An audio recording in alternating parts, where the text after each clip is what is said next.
বিধান মোতাবেক তথ্য কমিশনের বার্ষিক প্রতিবেদন 2023 এই মহান সংসদে উত্থাপন করলাম। ধন্যবাদ মাননীয় স্পিকার। ধন্যবাদ মাননীয় মন্ত্রী। প্রতিবেদনটি সংসদে উপস্থাপিত হলো।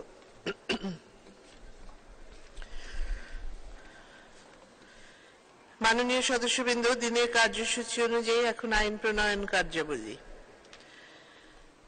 আমি এখন মাননীয় ভূমি মন্ত্রী জনাব নারায়ণ চন্দ্র চন্দকে বিদেশি স্বেচ্ছাসেবী সংস্থা স্থাবর সম্পত্তি অর্জন নিয়ন্ত্রণ বিল 2024 উত্থাপনের অনুমতি প্রার্থনার আহ্বান জানাচ্ছি। মাননীয় স্পিকার, আপনাকে ধন্যবাদ। আমি নারায়ণ চন্দ্র চন্দ, মন্ত্রী, ভূমি মন্ত্রণালয়, the foreign voluntary organisations acquisition of immovable property regulation ordinance 1983 রোহিত ক্রমে যুগোপযোগী করে নতুনভাবে প্রণয়ন কল্পে বিদেশি স্বেচ্ছাসেবী সংস্থা স্থাবর সম্পত্তি অর্জন নিয়ন্ত্রণ বিল 2024 এই মহান সংসদে উত্থাপনের অনুমতি প্রার্থনা করছি। ধন্যবাদ মাননীয় মন্ত্রী, আপনি বিলটি উত্থাপন করুন।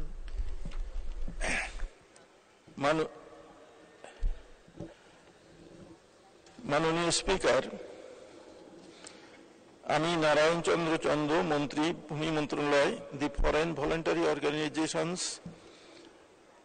রেগুলেশন অর্ডিন্যান্স 1983 রোহিত কল্পে যুগোপযোগী করে নতুনভাবে প্রণয়ন কল্পে বিদেশি স্বেচ্ছাসেবী সংস্থা স্থাবর সম্পত্তি অর্জন নিয়ন্ত্রণ বিল 2024 এই মহান সংসদে উত্থাপন করছি। মাননীয় স্পিকার, আপনাকে ধন্যবাদ। ধন্যবাদ মাননীয় মন্ত্রী। বিদেশি স্বেচ্ছাসেবী সংস্থা স্থাবর সম্পত্তি অর্জন নিয়ন্ত্রণ বিল 2024 সংসদে উত্থাপিত হলো। আমি এখন মাননীয় ভূমি মন্ত্রী জনাব নারায়ণ চন্দ্র চন্দকে বিদেশি স্বেচ্ছাসেবী সংস্থা স্থাবর সম্পত্তি অর্জন নিয়ন্ত্রণ বিল 2024 সম্পর্কে সংসদে রিপোর্ট দানের জন্য ভূমি মন্ত্রণালয় সম্পর্কিত স্থায়ী কমিটিতে প্রেরণের প্রস্তাব উত্থাপনের আহ্বান জানাচ্ছি। ধন্যবাদ মাননীয় স্পিকার। আমি নারায়ণ চন্দ্র চন্দ, মন্ত্রী, ভূমি মন্ত্রণালয় প্রস্তাব করছি যে জাতীয় সংসদে উত্থাপিত বিদেশি স্বেচ্ছাসেবী সংস্থা স্থাবর সম্পত্তি অর্জন নিয়ন্ত্রণ বিল 2024 আগামী 60 কর্মদিবসের মধ্যে পরীক্ষাপূর্বক রিপোর্ট প্রদানের জন্য ভূমি মন্ত্রণালয় সম্পর্কিত স্থায়ী কমিটিতে প্রেরণ করা হোক। মাননীয় স্পিকার, আপনাকে ধন্যবাদ। ধন্যবাদ মাননীয় মন্ত্রী। সংসদের সামনে প্রশ্ন হচ্ছে, বিদেশি স্বেচ্ছাসেবী সংস্থা স্থাবর সম্পত্তি অর্জন নিয়ন্ত্রণ বিল 2024 পরীক্ষাপূর্বক 60 কার্যদিবসের মধ্যে সংসদে রিপোর্ট দানের জন্য ভূমি মন্ত্রণালয় সম্পর্কিত স্থায়ী কমিটিতে প্রেরণ করা হোক। যারা এই প্রস্তাবের পক্ষে আছেন তারা হা বলুন, যারা এই প্রস্তাবের বিপক্ষে আছেন তারা না বলুন।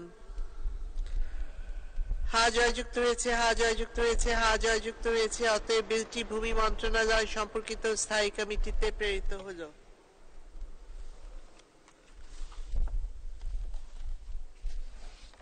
মাননীয় সদস্যবৃন্দ, চলতি অধিবেশন সমাপ্তি সম্পর্কে আমি মহামান্য রাষ্ট্রপতির আদেশ পেয়েছি।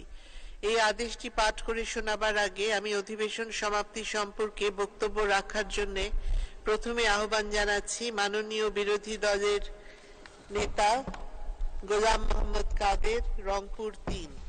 মাননীয় বিরোধী দলের নেতা গোলাম মোহাম্মদ কাদের। মাননীয় স্পিকার, আপনাকে ধন্যবাদ। বিসমিল্লাহির রহমানির রহিম। মাননীয় স্পিকার, গতবার সংসদে আমি ব্যাংকিং খাত অন্যান্য বিষয়ে অনেক কিছু বলেছিলাম। এবার ব্যাংকিং খাত দিয়ে আমি শুরু করব।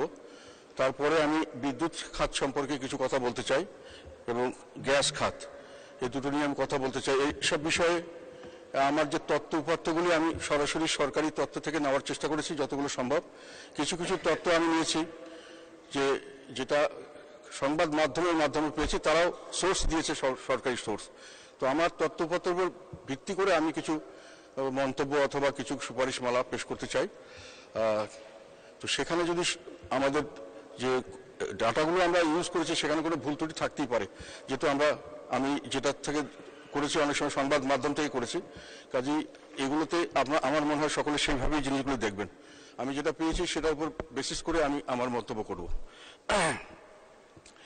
ব্যাংকিং খাতের ব্যাপারে আমি গতবার যখন কথা বলেছিলাম অনেক কিছু, এই খেলাফি ঋণের কথা, বিভিন্নভাবে ব্যাংকের টাকা বাইরে পাচার হয়ে যাচ্ছে, ব্যাংকগুলো আস্তে আস্তে বন্ধ হয়ে যাচ্ছে, তো এইসব ব্যাপারে অনেক কথা বলা হয়েছে। তারপরে সময় চলে গেছে 1 মাসের বেশি, ব্যাংকের অবস্থা আগের চেয়ে ভালো হয়নি, বরং মনে হচ্ছে যেন খারাপের থেকে আরো খারাপের দিকে যাচ্ছে প্রতিদিন।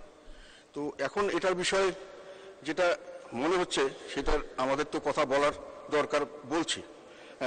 উন্নতি তেমন কিছু হচ্ছে না। এই বিষয়ে একটা কথা আমি এখানে একটু কোট করতে চাই, একটা আমার কাছে ভালো লেগেছে, খুব প্রাসঙ্গিক। একজন আমাদের সাবেক তত্ত্বাবধায়ক সরকারের উপদেষ্টা বিশিষ্ট অর্থনীতিবিদ হোসেন জিল্লুর গত 4 মে একটা জায়গায় সেমিনারে রাজনীতি অর্থনীতি বাংলাদেশ এখন এই ব্যাপারে কিছু কথা বলেছেন। কথাগুলো খুব প্রাসঙ্গিক জন্য আমি একটু কোট করতে চাই মাননীয় স্পিকার। উনি বলেছেন, কোট, ব্যাংকিং খাতে নীতি তৈরি করা হচ্ছে নির্দিষ্ট কোনো দুর্নীতি করার জন্য। দুর্নীতি এখন আমাদের সিস্টেমে ব্যবস্থাপনায় যুক্ত হয়ে গিয়েছে। তিনি আরো বলেছেন, কোট, গত 15 বছরে দেশের রাজনীতি অর্থনীতির মধ্যে সম্পর্কটা কেমন হয়েছে তার একটি বিশ্লেষণ হওয়া প্রয়োজন। আমরা শুনে থাকি উন্নয়ন হয়েছে, দুর্নীতি হয়েছে। এমন কথা প্রচলন আছে মাঠে যে উন্নয়ন হলে দুর্নীতি কিছুটা হবে, কিন্তু দুর্নীতি এখন আমাদের ব্যবস্থাপনায় যুক্ত হয়ে গেছে। দুর্নীতি বেড়ে যাওয়ার আরেক কারণ জবাবদিহিতা না থাকা। সরকার ও প্রশাসনের জবাবদিহিমূলক আচরণ অনুপস্থিত হওয়ার কারণ হচ্ছে আমাদের নির্বাচনী ব্যবস্থা। মন্তব্য করে তিনি বলেন, শুধু 7ই জানুয়ারি নির্বাচন নয়, অতীতের ধারাবাহিকতায় দেখেছে নির্বাচনী ভোটটা অনুপস্থিত হয়ে গেছে। মাননীয় স্পিকার, এটা তার কথা।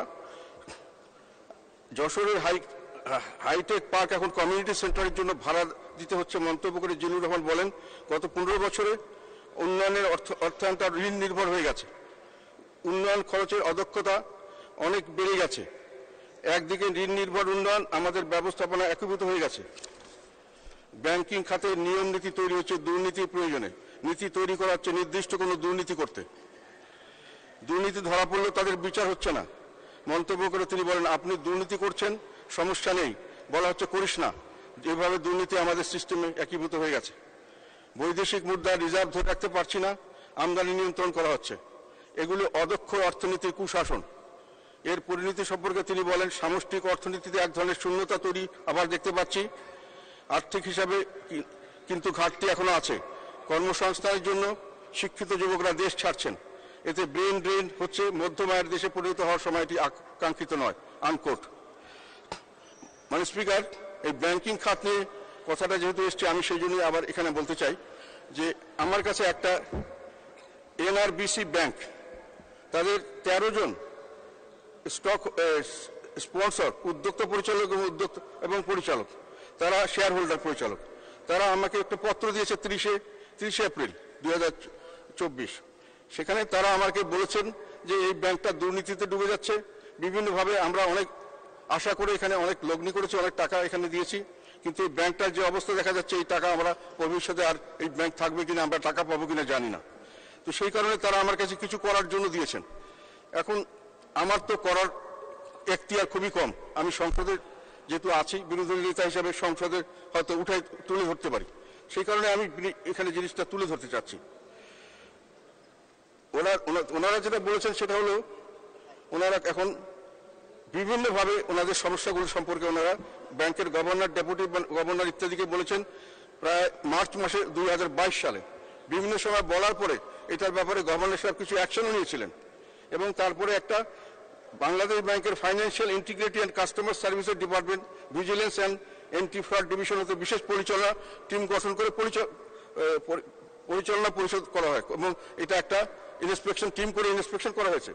সেখানে প্রায় 15 দিন ইন্সপেকশন করার পরে সেই টিম একটা রিপোর্ট দিয়েছে, এবং সেখানে অনেক অভিযোগকে তাদের জানা মতো, এবং তারা আমাকে যেটা বলতে চেয়েছে নিশ্চিত করেছেন যে অনেক অভিযোগ প্রমাণিত হয়েছে, এবং তারা সেখানে সুপারিশ করেছেন কিছু সুনির্দিষ্ট এখানে অ্যাকশনে যাওয়ার জন্য। কিন্তু এই বিষয়ে আর কোনো পদ্মাবধি আর কোনো কিছু হয়নি। তারা আমাকে যে এখন কথা হলো, সেখানে তারা বলছেন যে এখানে আমরা বলেছি কথাগুলো, ব্যাংকের বর্তমান শীর্ষ নেতৃত্বের দুর্নীতি অনিয়মের কথা বলা হয়েছে তদন্ত প্রতিবেদনে। পরিচালকদের মালিকানাধীন প্রতিষ্ঠানের মাধ্যমে ব্যাংকের চুক্তিভিত্তিক নিয়োগ কমিশন বাণিজ্য কর্মকর্তা নিয়োগ, চেয়ারম্যানের অবৈধভাবে দুটি কার্যালয় ব্যবহার, পছন্দের কর্মকর্তাদের অস্বাভাবিক ইনক্রিমেন্ট, পদোন্নতি, কেন্দ্রীয় ব্যাংকের আউটসোর্সিং নীতিমালা লঙ্ঘন, বাংলাদেশ ব্যাংকের উপর প্রভাব বিস্তারের জন্য বাংলাদেশ ব্যাংকের বড় কর্তাদের আত্মীয় স্বজনদের অভিজ্ঞতা ছাড়াই ব্যাংকের গুরুত্বপূর্ণ পদে নিয়োগ সহ বিভিন্ন অনিয়মের উপর বিস্তারিত রিপোর্ট করা হয়েছে বলে তারা আমাকে জানিয়েছে। সেগুলো ইন্সপেকশন রিপোর্টে বেরিয়েছে এবং সেটা তারা বলেছেন আমাকে যে তারা এটা জানেন, যে তাদের এটা জানানো হয়েছে বাংলাদেশ ব্যাংকে, কিন্তু কোনো ব্যবস্থা নেওয়া হয়নি। তো দীর্ঘদিন অপেক্ষা করার পরে আমি যেটা বুঝতে পারলাম তাদের কথায়, তারা বিভিন্ন সংবাদ মাধ্যমে গেছেন, দৌড়ে দৌড়ে ঘুরেছেন এবং সেখানে বিভিন্ন পত্রিকায় বিশালভাবে খবর এসছে, সেগুলো আমাকে ওনারা কাটিং দিয়েছেন, আমি দেখলাম। সেটা হলো অক্টোবর মাস 2023 সালে আজকের পত্রিকা এসছে, যিনি রক্ষক তিনি এখন ভক্ষক। তারপর আবার ডিসেম্বর 25 তারিখে প্রথম আলোতে এসছে এনআরবিসি ব্যাংকের বাজেয়াপ্তযোগ্য শেয়ারও বিক্রি, বাজেয়াপ্তযোগ্য শেয়ারও বিক্রি। কালবেলাতে এসে 2024 সালের 23 জানুয়ারি রাহুল গ্রাসে এনবিআরসি ব্যাংক। নিউ এজ এসছে 2024 সালের মার্চ মাসের 25 তারিখে এনআরবিসি ব্যাংক প্ল্যাগড বাই করাপশন ইররেগুলারিটিস। তারপর আপনার সমকালে এসছে চেয়ারম্যানের স্বেচ্ছাচারিত কবলে এনআরবিসি ব্যাংক 2014 সালের মার্চ মাসের 25 তারিখে 23 তারিখে। আর ডেইলি স্টার 4টা রিপোর্ট হয়েছে, একটা হলো 23/3/24, একটা 22/3/24, একটা 22/3/24 দুটো হয়েছে, আর 21/3/24 হয়েছে। সেখানে হেডলাইনগুলো মানে পড়লেই বোঝা যায় যে কি অবস্থা। ডেইলি স্টার হচ্ছে dubious reward for a selected few, capital flight covered up, a cesspool of banking irregularities. cesspool এই কথাটার মানে আমি প্রথমে বুঝতে পারিনি, জঘন্য ব্যাপার আর কি, গান বোর্ডরুম। এখন কথা হলো যে এগুলোর পরে ওনারা যখন ওটার উপরে কোনো কাজ হচ্ছে না দেখছেন, তখন ওনারা আমাকে চিঠি রেখেছেন কিছু করা যায় কিনা। তো আমার তখন মনে হলো যে আমাদের দেশের ব্যাংকগুলি যে আস্তে আস্তে রুগ্ন হয়ে যাচ্ছে এবং ব্যাংকগুলি যে আস্তে আস্তে ধ্বংসের পথে যাচ্ছে, এটা একটা ভালো উদাহরণ যে এই ধরনের একটা কারণ এইভাবে হয়তো এক একটা ব্যাংক, এদের মালিক যারা স্পন্সর ডাইরেক্টরস, তারা চেষ্টা করে যাচ্ছেন বিভিন্নভাবে যে কোনো ক্রমে এটাকে ঠেকানো যায় কিনা। তারা ঘরে ঘরে ঘুরছেন, দূরে দূরে ঘুরছেন, এবং তারা হলেন আমাদের দেশের প্রবাসী, দেশি মানুষ, বিদেশি থেকে বিদেশে উপার্জন করেন এবং সেই উপার্জনের অর্থ দেশে পাঠিয়ে একটা এখানে দেশের উন্নয়নে তারা অংশগ্রহণ করার জন্য তারা এই কাজটি করেছেন। এবং আমরাই তাদেরকে ডেকে এনেছি যে তোমরা টাকা পয়সা ইনকাম করছো বিদেশে, আমাদের দেশে ইনভেস্ট করো, দেশের উন্নয়নে কাজ করো। কিন্তু এসে তারা এখন যেটা অবস্থা হয়েছে, আমাকে যেটা বলছেন, তারা এখন বলছে ভাই আমাদের তো এখন ভিক্ষা চাইলে কুস্তা সামলা অবস্থা হয়ে গেছে, মানে আমাদের যেটা দিয়েছি সেটা আর ফেরত পাবো কিনা এটা নিয়ে আমরা অডিট হয়ে গেছে। তো এটা আমি মনে করি আমাদের দেশের ভাবমূর্তির জন্য এটা মঙ্গলজনক নয়। আর এই ধরনের কাজে যদি এরকম আমরা করতেই থাকি, তাহলে ভবিষ্যতে আর কেউ এরকম ভাবে বিদেশ থেকে টাকা নিয়ে এখানে এসে ইনভেস্ট করতে চাইবেন না।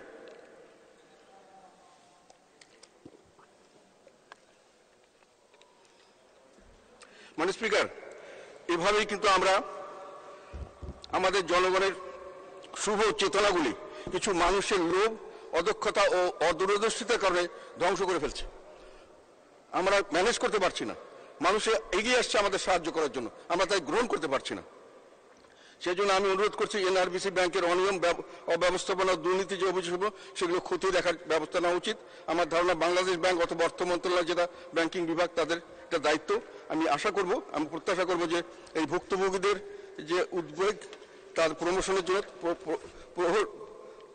প্রশমনের জন্য তারা কিছু কাজ করবেন, নিরসনের জন্য তারা কিছু উদ্যোগ নেবেন। মানে স্পিকার, এবার আমি বিদ্যুৎ সেক্টর সম্পর্কে কিছু কথা বলতে চাই। আমি কতগুলো স্লাইড তৈরি করেছিলাম, কিন্তু দুর্ভাগ্যবশত স্লাইডগুলি বোধহয় চলছে না, হলে কাজটা দেখাতে খুব অসুবিধা হবে। তবু আমি চেষ্টা করবো বলার জন্য। এটা কিছুদিন আগেও আমরা দেখলাম, মানে লোডশেডিং হচ্ছে শহরের তুলনায় গ্রাম অঞ্চলে বেশি লোডশেডিং, শিল্প অঞ্চলেও লোডশেডিং হচ্ছে। এটা নিয়ে কথা হচ্ছে, সংসদে অনেক কথা হচ্ছে। আমরা যেটা জানলাম পরবর্তীতে খোঁজ খবর নিয়ে, যে আমাদের দৈনিক প্রয়োজন হয় 13 থেকে 17,000 মেগাওয়াট, আর উৎপাদন হচ্ছে 13 থেকে 15,000 মেগাওয়াট। 29 এপ্রিল সবচেয়ে বেশি, লাস্ট এটা রিপোর্ট পেলাম যে 3,000 মেগাওয়াটের বেশি লোডশেডিং হয়েছে। এখন এই কারণে আমার মনে হলো যে এই এতদিন থেকে আমরা অনেকভাবে এই পাওয়ার সেক্টরটাকে ডেভেলপ করার চেষ্টা করছি, অনেক ধরনের সুযোগ সুবিধা দেওয়া হচ্ছে পাওয়ার সেক্টরে, কিন্তু আলটিমেটলি কি লাভ হলো এটা একটা মূল্যায়ন করা উচিত বলে আমি মনে করেছি। সেই জন্য এগুলো করেছি। সেটা দেখা যাচ্ছে যে আমি খোঁজ নিয়ে দেখলাম যে অনেকে বলছেন না লোডশেডিং হচ্ছে না, সংসদে প্রশ্ন আসছে, মন্ত্রী বলছেন, মাননীয় মন্ত্রী বলছেন লোডশেডিং হচ্ছে না। তো আমি নিজে বিভিন্ন জায়গায় টেলিফোন করলাম, বিভিন্ন জায়গায় খোঁজ নিলাম, নিউজ পেপার কাটিং দেখলাম সব জায়গায়। সেখানে দেখা গেল যে বিভিন্ন পত্রিকার ঢাকা পাওয়ার ডিস্ট্রিবিউশন কোম্পানি এবং ঢাকা ইলেকট্রিক সাপ্লাইয়ের তথ্য অনুযায়ী রাজধানী ঢাকায় বিদ্যুৎ সরবরাহের কোনো ঘাটতি ছিল না। শুধু এরা বলছে যে কিছু এলাকায় বিদ্যুৎ বিভ্রাট হচ্ছে গ্রিড ত্রুটির কারণে। 29 এপ্রিল বসুন্ধরার পাশাপাশি এলাকায় কয়েক ঘন্টা বিদ্যুৎ সরবরাহ পারেনি ডেস্কো, এটা তারা স্বীকার করেছে। যেটা কিন্তু লোডশেডিংটা শহরে হয়নি, ঢাকার বাইরে বিদ্যুৎ সরবরাহ করে পাওয়ার ডিস্ট্রিবিউশন কোম্পানি পিডিবি, তারপরে করে west zone power distribution company, northern electric supply company এবং রুরাল ইলেকট্রিবিউশন বোর্ড। এর মধ্যে দেশের অধিকাংশ গ্রামাঞ্চলে বিদ্যুৎ সরবরাহ করে রুরাল ইলেকট্রিফিকেশন বোর্ড। লোডশেডিংয়ে ভুগছে এই সংস্থায় মূলত, এবং এই গ্রাহকদের 55% আপনার লোডশেডিং বিদ্যুৎ পায়নি এই সময়টায়। তীব্র দাবদাহের ওঠায় গ্রামাঞ্চলের মানুষ সবচেয়ে বেশি লোডশেডিং ভোগ করেছে। আইবি সূত্র বলছে লোডশেডিং হচ্ছে রংপুর, ময়মনসিংহ, কুমিল্লা, রাজশাহী, সিলেট অঞ্চল ছাড়াও ঢাকার আশেপাশের জেলা এবং বরিশালে, ব্রাহ্মণবাড়িয়া, ফেনী জেলায় এসব এলাকায় 8 থেকে 10 ঘন্টা লোডশেডিং করতে হয়েছে তীব্র দাবদাহের মধ্যে। শিল্প কারখানায় লোডশেডিং না করার জন্য সরকারের নির্দেশনা ছিল, তা থাকলেও এটা পুরোপুরি মানা হয়নি। গাজীপুর মহানগরের নওজোর এলাকার তোহা ফ্যাশন লিমিটেড কারখানা মহাব্যবস্থাপক কবিরুল হাসান বলেন 6-7 ঘন্টা লোডশেডিং থাকে। জেনারেটর চালু রাখলে মাসে 15 লাখ টাকার ডিজেল লাগতো, এখন 30 থেকে 35 লাখ টাকা ডিজেল খরচ করতে হচ্ছে।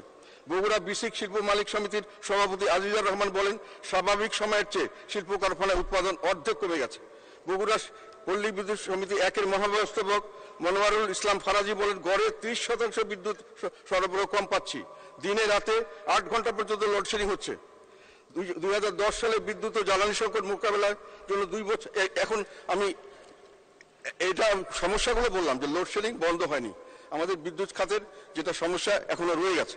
সেখানে আমরা কি থেকে শুরু করেছিলাম এটা নিয়ে আমি বলতে চাই মাননীয় স্পিকার। 2010 সালে বিদ্যুৎ ও জ্বালানি সংকট মোকাবেলার জন্য তখন একটা এই ধরনের বিরাট লোডশেডিং এর অবস্থা হয়ে গেছিল, ঘরে ঘরে একেবারে মানে কেরোসিনের লাঠি দিয়ে আমাদের ঘর চালাতে হয়েছে, অনেক জায়গায় অনেক সমস্যা হচ্ছিল। সেই সময় বিশেষভাবে বিদ্যুৎ জ্বালানি দ্রুত সরবরাহ বৃদ্ধি বিশেষ আইন করা হয়। 2012 সালে 2 বছরের জন্য করা হয়েছিল। 2012 সালে 2 বছরের জন্য এটাকে আবার বাড়ানো হয়। 2014 সালে 4 বছরের জন্য বাড়ানো হয়। 2018 সালে 3 বছর এবং সবচেয়ে 2021 সালে 5 বছরের জন্য আইনের মেয়াদ বাড়ানো হয়েছে। এর ফলে 2026 সাল পর্যন্ত আইনটি কার্যকর থাকবে।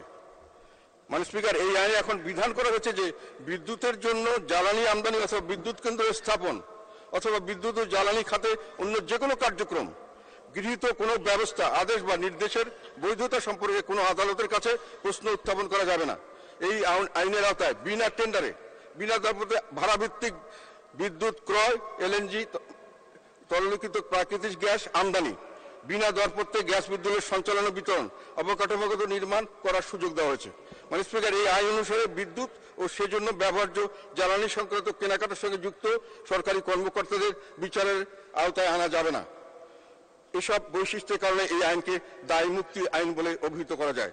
মানে স্পিকার, প্রথমবার এই আইনটি করার সময় যে অবস্থা ছিল তাতে সকলেই মনে করছে এটা খুব দরকার এবং হওয়া উচিত। এখন প্রশ্ন হলো যে এই আইনটার উদ্দেশ্য ছিল কি? এক কথায় আইনটির লক্ষ্য উদ্দেশ্য ছিল যুক্তিসঙ্গত খরচে দেশব্যাপী নিরবিচ্ছিন্ন বিদ্যুৎ সরবরাহ নিশ্চিত করা। এই দায়িত্ব পালনকালে দায় মুক্তি আইন করে কর্তৃপক্ষকে অসীম ক্ষমতা প্রদান করা হয়েছিল।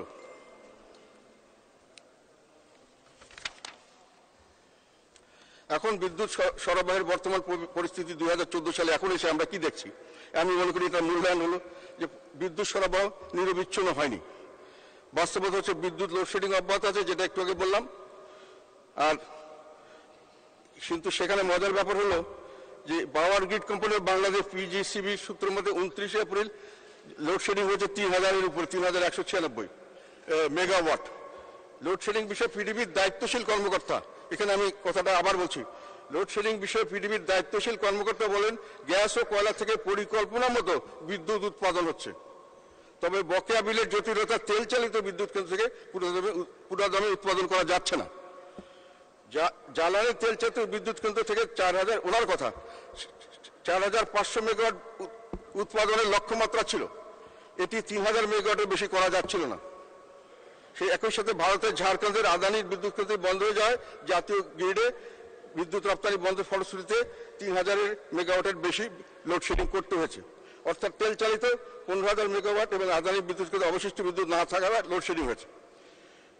আমাদের স্পিকার, আমাদের চাহিদা হলো 17,000 মেগাওয়াট, ম্যাক্সিমাম চাহিদা হলো 17,000 মেগাওয়াট। আর আমাদের বিদ্যুৎ উৎপাদন সক্ষমতা 27,162 সরকারি হিসাবে।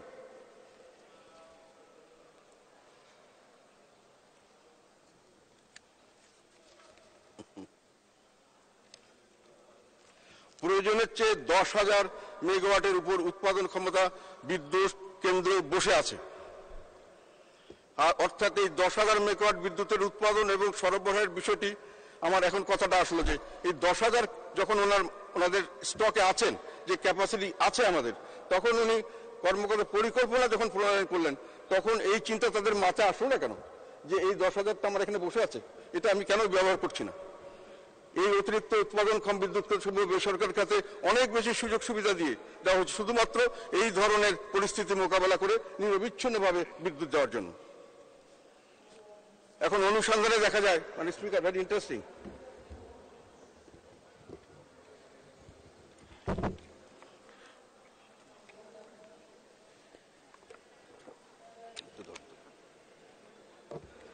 অনুসন্ধানে দেখা যায় যে এই ধরনের বেসরকারি মালিকানাধীন কেন্দ্রের একটি বড় অংশ কখনো বিদ্যুৎ উৎপাদন করেনি বা খুব ক্ষীণ সংখ্যক বিদ্যুৎ উৎপাদন করেছে, যেমন কোনো ক্ষেত্রে সক্ষমতার 1 থেকে 2%। এগুলো সরকারি হিসাব, স্পিকার, এটা আমার কথা না। অর্থাৎ কেন্দ্রগুলি অধিকাংশ সময় উৎপাদন বিহীন অলস সময় পার করেছে, সরকারি হিসাব। 2018 থেকে 22 পর্যন্ত কিছু বিদ্যুৎ কেন্দ্রে কোনো উৎপাদন করেনি, কিন্তু তাদের পরিচালনার সকল ব্যয় সরকার বহন করেছে। তাদের একটি তালিকা নিচে দেওয়া হলো, আমি জানি না তালিকা, হ্যাঁ, উৎপাদন শূন্য বিদ্যুৎ কেন্দ্র। অর্থ বছর 2017-18-তে সরকারি 12টি, বেসরকারি 7টি, এটা বসেছিল, একটা বিন্দু উৎপাদন করেনি। তাদেরকে দেওয়া হয়েছে, ফিক্স খরচ দেওয়া হচ্ছে 253 কোটি টাকা বছরে। 2018-19 সালে 12টি সরকারি এবং 13টি বেসরকারি বসেছিল, তাকে দেওয়া হচ্ছে 778 কোটি টাকা খরচ করা হয়েছে তাদের পিছনে। 2019-2020 সালে সরকারি ছিল 18টি, বেসরকারি 3টি বসেছিল, সম্পূর্ণ কোনো উৎপাদন করেনি, তাদেরকে দেওয়া হচ্ছে 1,724 কোটি টাকা। এগুলো আমি সরকারি হিসাব থেকে বলছি, ডেইলি স্টারে টেস্টে, আমি জানি না সত্য না হলে সেটা খবর বের করা যাবে হয়তো। আমার কাছে যেটা খবর আছে সেটা লেটি। 2020-21-এ 15টি সরকারি, বেসরকারি নাই 3,300, এটা বসেছিল 3,034 কোটি টাকা, 334 কোটি টাকা তাদেরকে দেওয়া হয়েছে। 21-22-এ 13টি সরকারি, 3টি বেসরকারি বসেছিল, 733 কোটি দেওয়া হয়েছে। টোটাল 3,822 কোটি টাকা দেওয়া হয়েছে। একটা পয়সা, একটা দিন, একটা কোনো বিদ্যুৎ উৎপাদন করা হয়নি। আবার 2021 থেকে 22 সাল পর্যন্ত দেশে 151টি বিদ্যুৎ কেন্দ্র ছিল, তার মধ্যে 22টি সরকারি ও 26টি বেসরকারি, অর্থাৎ সর্বমোট 68টি বিদ্যুৎ কেন্দ্র গত 5 অর্থ বছরে তাদের উৎপাদন সক্ষমতার 10% বা তার চেয়ে কম বিদ্যুৎ উৎপাদন করেছে, কিন্তু উৎপাদন না করে তাদেরকে পুরোপুরি ক্যাপাসিটি চার্জ সম্পূর্ণভাবে দিতে হয়েছে। এখন কথা হলো, আগে বলেছি, বর্তমানে দেশে বিদ্যুৎ উৎপাদন ক্ষমতা দাঁড়িয়েছে সরকারি হিসাবে 27,162 মেগাওয়াট। এর মধ্যে 13,500 মেগাওয়াট পর্যন্ত সাধারণত ব্যবহার করা হয়, কিন্তু সম্প্রতি এই হঠাৎ করে খুব গরম পড়াতে ব্যবহারটা বেড়ে গেছিল 16,477 বা 17,000-এর মতো। সেটাতে উৎপাদনে রেকর্ড করা হয়েছে প্রায় 1,000 বেশি মেগাওয়াট উৎপাদন ক্ষমতার বিদ্যুৎগুলি, প্রায় 10,000 এর বেশি মেগাওয়াট ক্ষমতা সম্পন্ন বিদ্যুৎ কেন্দ্রগুলি বসেছিল। এ ধরনের বিদ্যুৎ কেন্দ্রগুলি উৎপাদন ছাড়াই ক্যাপাসিটি চার্জ প্রদান করা হচ্ছে, যদি তাদের উৎপাদন সক্ষমতা ব্যবহার যদিও অনেক সময় তাদেরকে দরকার ছিল, একটু আগে যেটা বললাম, কিন্তু অজ্ঞাতের কারণে সেটি করা হয়নি। আশঙ্কা হয় এগুলি সত্যিকার অর্থে এই বিদ্যুৎ কেন্দ্রগুলি কি সচল ছিল কোনো সময়, বা সচল অবস্থায় আছে এখনো? অনেকে ঠাট্টা ছলে বলেন অনেক সময় যে কোনো খেলনা কেন্দ্রে বসিয়ে দেওয়া হয়েছে, যেহেতু না চালিয়ে বিদ্যুৎ উৎপাদন না করে পয়সা পাওয়া যায়, তো বিদ্যুৎ কেন্দ্রের দরকার কি? বলা হয় বাংলাদেশ পাওয়ার ডেভেলপমেন্ট বোর্ড প্রতি বছর উৎপাদন খরচের চেয়ে কম দামে বিদ্যুৎ বিক্রি করার কারণে ব্যাপক ক্ষতির সম্মুখীন হচ্ছে। এটা একটা আমরা জানি যে বিদ্যুতের লস হচ্ছে, পিডিবি অনেক লস করছেন, এবং এই লসটার কারণ হলো আমরা যে উৎপাদন খরচ করছি আর তার চেয়ে আয় করছি, তার চেয়ে যে রেটে দিয়ে আয় করছি সেই রেটে আয় করে আমাদের পোষাতে পারছি না। আমাদের সরকারি পাবলিক কোষাগার থেকে আমাদেরকে ভর্তুকি দিতে হয়। সেই ভর্তুকি দেওয়া হয়েছে 23-24 সালে বিদ্যুৎ খাতে ভর্তুকি নির্ধারণ করা হয়েছিল 39,406 কোটি টাকা। কিন্তু দেখা যাচ্ছে সে সময়ই পাওয়ার স্টেশনগুলোকে সেই ক্যাপাসিটি চার্জ দেওয়া হচ্ছে 32,000 কোটি টাকা। সেটা বলা হয় মোট ভর্তুকির 81% এই খালি ক্যাপাসিটি চার্জ দেওয়ার জন্য দেওয়া হয়েছে, এবং এই 81%-এর জন্যই আমাদের বিদ্যুৎ পিডিবি লস করছে, এবং এই লসটা ম্যানেজ করার জন্য আমাদেরকে ভর্তুকি দিতে হচ্ছে। এখন ভর্তুকি উঠিয়ে দেওয়ার ব্যবস্থা করা হয়েছে, যে ভর্তুকি উঠিয়ে দেওয়া হবে লস কমানোর জন্য। ভর্তুকি উঠলে গ্রাহকরা এই টাকাটাই দিবেন। কিন্তু আমার কথা হলো সেই একই জিনিস, এই লসটা যেহেতু হচ্ছে ক্যাপাসিটি চার্জ এক্সট্রা ভাবে দেওয়ার জন্য, তো এখন যে আমি যেভাবেই টাকা তুলি ওইখানে খাতেই তো যাবে, এবং বারে বারে যখন দাম বাড়িয়ে তুলবো গ্রাহকদের, তখন তো মনে হবে যে আমি তো এই ক্যাপাসিটি চার্জ দেওয়ার জন্যই দাম বাড়াচ্ছি। ক্যাপাসিটি চার্জ যদি আমাকে না দিতে হতো বা কম দিতে হতো যদি আমি, তাহলে আমার দাম এত বাড়াতে হতো না। এখানে আরেকটা কথা আছে, সেটা হলো যে ক্যাপাসিটি চার্জ সামনে আরো বেশি দিতে হবে। অনেকে আমাকে বলেছেন যে আরো কয়েকটি বিদ্যুৎ কেন্দ্র অলরেডি প্রোডাকশনে গেছে এবং যাচ্ছে সামনে, যেগুলোর ক্যাপাসিটি চার্জ আসবে যদি আমরা ব্যবহার না করি। যেহেতু এখনই আমরা ব্যবহার করতে পারছি না, সামনেও ব্যবহার করতে পারবো না। সেখানে বলছে যে দুটো গ্যাস চালিত বড় বিদ্যুৎ কেন্দ্র উৎপাদন গেছে, মেঘনাঘাটের সামিট এবং ইউনিক গ্রুপের প্ল্যান্টের ক্ষমতা ধরেছে 1167, এটা এক্সট্রা যোগ হয়েছে। আবার একটা রিলায়েন্স গ্রুপের 718 মেগাওয়াট একটি বিদ্যুৎ কেন্দ্রের উৎপাদন শুরুর অপেক্ষা আছে, যে কোনো সময় উৎপাদন হবে। তাহলে এর জন্য আবার ক্যাপাসিটি চার্জ দিতে হবে। তাহলে যেটা দাঁড়ালো আলটিমেটলি, আমাদের জনগণের অর্থে ভর্তুকির প্রয়োজন হয়েছিল পিডিবির লোকসান কমানোর জন্য। বাস্তবে ক্ষতির কারণ ছিল পিডিবির লোকসান, কারণ ছিল বেসরকারি ভাড়া করা বিদ্যুৎ কেন্দ্রের ক্যাপাসিটি চার্জের জন্য। এখন বিদ্যুতের দাম বাড়িয়ে গ্রাহকদের কাছে সরাসরি বোঝা চাপিয়ে ভর্তুকির অঙ্ক কমানো হচ্ছে ঠিকই, কিন্তু বাড়তি দাম দিয়ে যে টাকাটা বাড়তি উঠানো হচ্ছে সেই অধিকাংশ একই খাতে অথবা ক্যাপাসিটি চার্জ হিসেবে ব্যবহার করা হবে। অর্থাৎ বিদ্যুৎ উৎপাদন না করে বসিয়ে রেখে বেসরকারি বিদ্যুৎ কেন্দ্রের জন্য তার মালিকদের বিদ্যুতের দাম বাড়িয়ে বাড়তি আদায়ের সিংহভাগই দেওয়া হবে।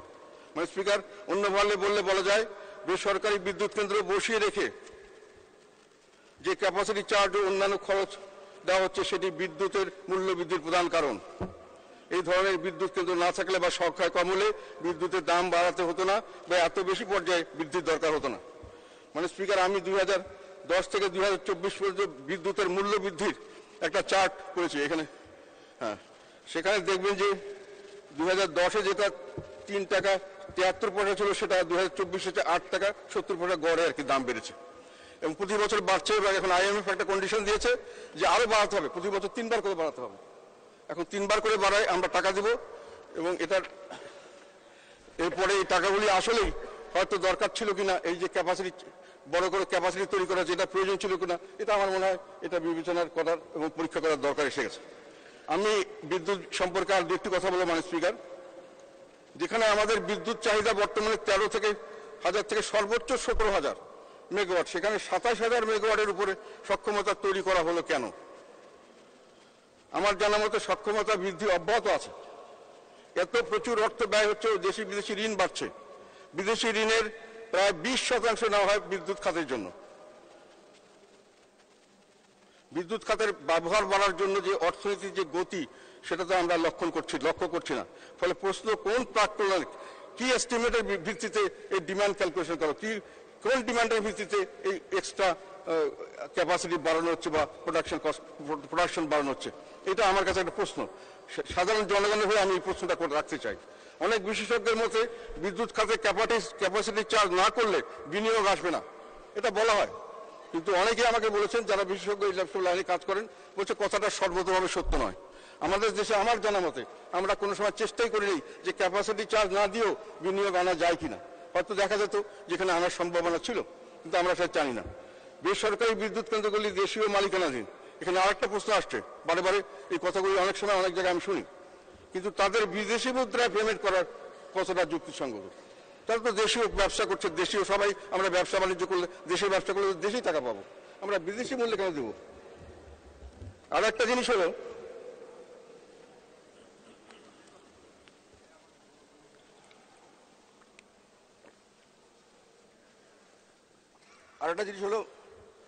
ব্যাংকিং খাতের নিয়ম হলো 25%-এর বেশি কোনো কোম্পানিকে ঋণ দিতে পারবে না, মূলধনের 25%-এর বেশি। এখানে কিন্তু 100% তারা নিয়ে যাচ্ছে। তো এই ধরনের এক্সট্রাঅর্ডিনারি সুযোগ দিয়ে ব্যাংকিং খাতের উপর একটা বাড়তি ঝুঁকির সৃষ্টি করা হচ্ছে কিনা, এটা আমার প্রশ্ন মানে স্পিকার। তো আমি এই বিদ্যুৎ খাত সম্পর্কে এইটুকুই বললাম মানে স্পিকার। আমার যদি কথার মধ্যে কোনো ভুল থাকে, এগুলো তথ্য ভুল থাকে, তাহলে আমি দুঃখিত। তবে আমি মনে করি যে এগুলো যাচাই করা দরকার এসে গেছে মানে স্পিকার। এবার আমি প্রাকৃতিক গ্যাস সরবরাহ পরিস্থিতি নিয়ে কিছু কথা বলতে চাই। এটাতে আমি যেটা দেখতে পাচ্ছি সেটা একটা ভয়াবহ পরিস্থিতি। আমাদের মনে হচ্ছে যে আমরা জ্বালানি নিরাপত্তাহীনতার মধ্যে পড়তে যাচ্ছি কিনা, এটার জন্য আমি কিছু বিশ্লেষণ দেব মানে স্পিকার। আমাদের দেশের প্রাকৃতিক গ্যাস সরবরাহ পরিস্থিতি হলো দৈনিক গ্যাসের মোট চাহিদা 3880 million cubic feet per day.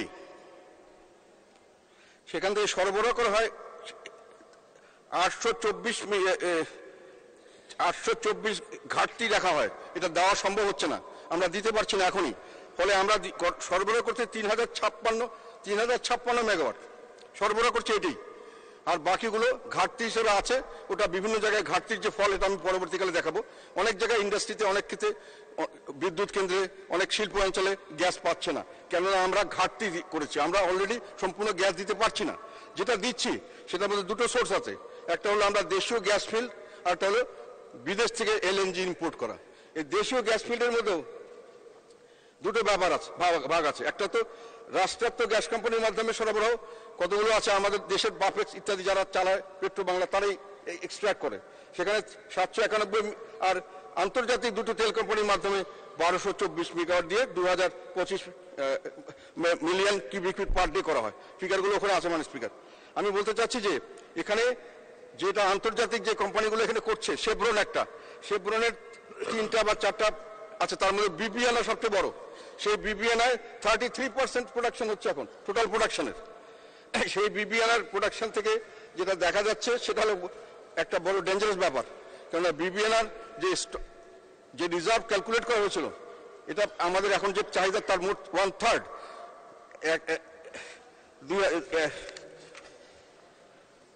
এটা এখন বিশাল একটা বিবিএনআই করছে 1016 মিলিয়ন, 1016 মিলিয়ন কিউবিক ফিট। এটাতে সার্ভে করে দেখা গেছে যে আমাদের এটার মজুদ যেটা ছিল প্রথমে হিসাব করা হয়েছিল 5.3 ট্রিলিয়ন কিউবিক ফিট, সেটা পরবর্তীকালে আবার অ্যাসেস করে 5.7 পাওয়া গেছে। তারপরেও আমাদের যে ব্যবহার করছে তার হিসাবে, সরকারি হিসাবে, এটা নভেম্বরের মধ্যে সম্পূর্ণ গ্যাস এক্সস্ট হয়ে যাওয়ার কথা, মানে এক্সস্ট হয়নি। এটা আমাদের সৌভাগ্য, 5-6 মাস চলছে, যে কোনো সময় এই গ্যাস ক্ষেত্রটি বন্ধ হয়ে যেতে পারে। তার মানে we are a very big risk. আমাদের একটা বিশাল অঙ্কের গ্যাস, এটা যে কোনো সময় বন্ধ হয়ে যেতে পারে, বিবিএনআই গ্যাস ফিল্ড। আর তাছাড়া কাজেই আমাদের যদি এটা কোনো কারণে বন্ধ হয়ে যায়, এগুলো আমি পেট্রো বাংলা থেকে অনেক চেষ্টা করে এই নিউজগুলো নিয়েছি, আমি জানি না সবাই জানেন কিনা, এগুলো হয়তো ভুল হলে আমি খুশি হব। কিন্তু বিবিএনআই তাদের লাইফ শেষ হয়ে গেছে, সার্ভে করে যে লাইফ ছিল সেই আবার পুনরায় সার্ভে করে যেটা পাওয়া গেছে, আগে ছিল সেপ্টেম্বর, এখন তারা বলছে নভেম্বর, এখন তারা বলছে নভেম্বরে সব শেষ, এখন আমাদের হিসাবে যে কোনো সময় এটা বন্ধ হয়ে যেতে পারে। তো সেখানে আমি যেটা বুঝতে পারছি সেটা হলো বর্তমানে ঘাটতি আছে আমাদের 824 মিলিয়ন কিউবিক ফিট।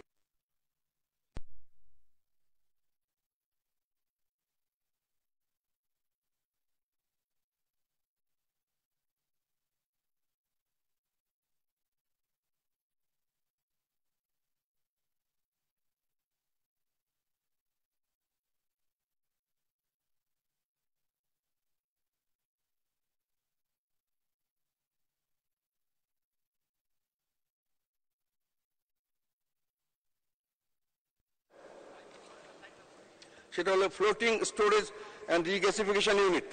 এটা এখন 500 মিলিয়ন কিউবিক ফিট করে দুটো আছে, সেই দুটো দিয়ে আমরা কাজ চালাচ্ছি। এখন এটা যদি আবার নতুন করে কিনতে হয় তাহলে আবার দুটোকে দিতে হবে, এবং যেটা আমাদের প্ল্যান্ট একটা তৈরি করা হচ্ছে অনশোর, এটা আরো 2-3 বছর লাগবে। আর এখন কথা হলো গ্যাস কিনে আনলে তো হবে না, গ্যাসটা কিনে আনে রিগ্যাসিফিকেশন করে যদি পাইপলাইনে দিতে হয় পাইপলাইনে দিয়ে দেওয়ার জন্য ওই ক্যাপাসিটি আছে কিনা আমি খবর নিতে পারিনি। আমি চেষ্টা করেছি, জানার চেষ্টা করেছি, কেননা যে ক্যাপাসিটিতে এখন চড়ছে সেই ক্যাপাসিটির চেয়ে বেশি ক্যাপাসিটি ছাড়া ওখানে গ্যাস দিতে পারে না। আমি কথাগুলো বলে যদি ভুল হয় ভুল হতে পারে, কথা তো খুব বেশি বলার সুযোগ হয় না, কেননা আমি মনে করি যে আমাদের যেটা কনসার্ন এটা সারা জাতির কনসার্ন, সরকারের কনসার্ন, হয়তো সরকারি পর্যায়ে সবাই এটা জানেন না, সেই কারণে আমি মনে করি এটা বলা উচিত। যদি ভুল হয়, আমার তথ্যগুলো যদি সঠিক না হয় আমি খুশি হব। কাজে আমি মনে করছি আমরা একটা জ্বালানি নিরাপত্তাহীনতার দিকে যাচ্ছি, যে কোনো সময় জ্বালানি, এবং সেখানে হঠাৎ করে আমরা আনতে পারবো কিনা, এবং সেই জ্বালানি আনলে আবার এখানে দিতে পারবো কিনা, দেওয়ার পরে এটাকে সঞ্চালন লাইনে নিতে পারবো কিনা, এগুলো নিয়ে একটা সন্দেহ দেখা দিচ্ছে। কাজে আমাদের কথা যেটা সেটা হলো আমাদেরকে নতুন গ্যাস ফিল্ড অনুসন্ধান করতে হবে। কেন এখন দেখা যাচ্ছে যে আমাদের লোকাল, আমাদের যে লোকাল এক্সপার্টাইজ আছে যারা আমাদের কোম্পানি, তারা অনেক সস্তা দরে অনেক ভালো গ্যাস উত্তোলন করতে পারে, আমি হিসাবে দেখলাম। আর যেটা ফরেন কোম্পানি এসে করছে তারাও ভালো সস্তা দরে দিতে পারে, তাদের খরচটা বেশি হয়। আমাদের রাষ্ট্র 4 বছর হিসাবে দেখা গেছে রাষ্ট্রায়ত্ত গ্যাস উত্তোলন কোম্পানি 26% গ্যাস সরবরাহ করে, খরচ করে মাত্র খরচের 5.25%। 5% দিয়ে 26% সরবরাহ করে, আর আন্তর্জাতিক গ্যাস উত্তোলন করে 40% সরবরাহ করে, যারা আমাদের দেশেই আন্তর্জাতিক কোম্পানি, কিন্তু মোট ব্যয়ের 17% মতো তাদের ব্যয় দিতে হয়। আর এলএনজি আমদানি করে আমরা 34% এখন ম্যানেজ করছি, 33 থেকে 34% আমাদেরকে 77% টোটাল খরচ এলএনজি থেকে দিতে হয়। কাজে আমাদের দেশের প্রোডাকশন করার উচিত ছিল, আগের থেকে চেষ্টা করা উচিত ছিল। এখন আমার মনে হয় এখন হাই টাইম এটা করা হচ্ছে। আমি কালকে দেখলাম যে কতগুলো কন্ট্রাক্ট দেওয়া হচ্ছে কোম্পানির সঙ্গে, কিন্তু সেখানে কতদিন লাগবে কি হবে আমি জানি না।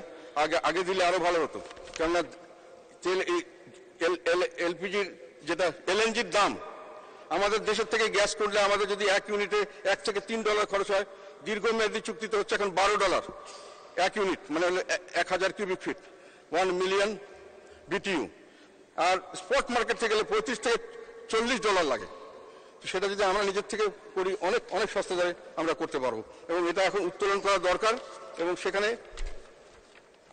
আমাদের দেশে প্রাকৃতিক গ্যাস পাওয়া গেছে, সেখানে আমি আমার হিসাবে বাংলাদেশের পশ্চিম ও দক্ষিণ এলাকায় অনাবিষ্কৃত গ্যাসের মজুদ রয়েছে।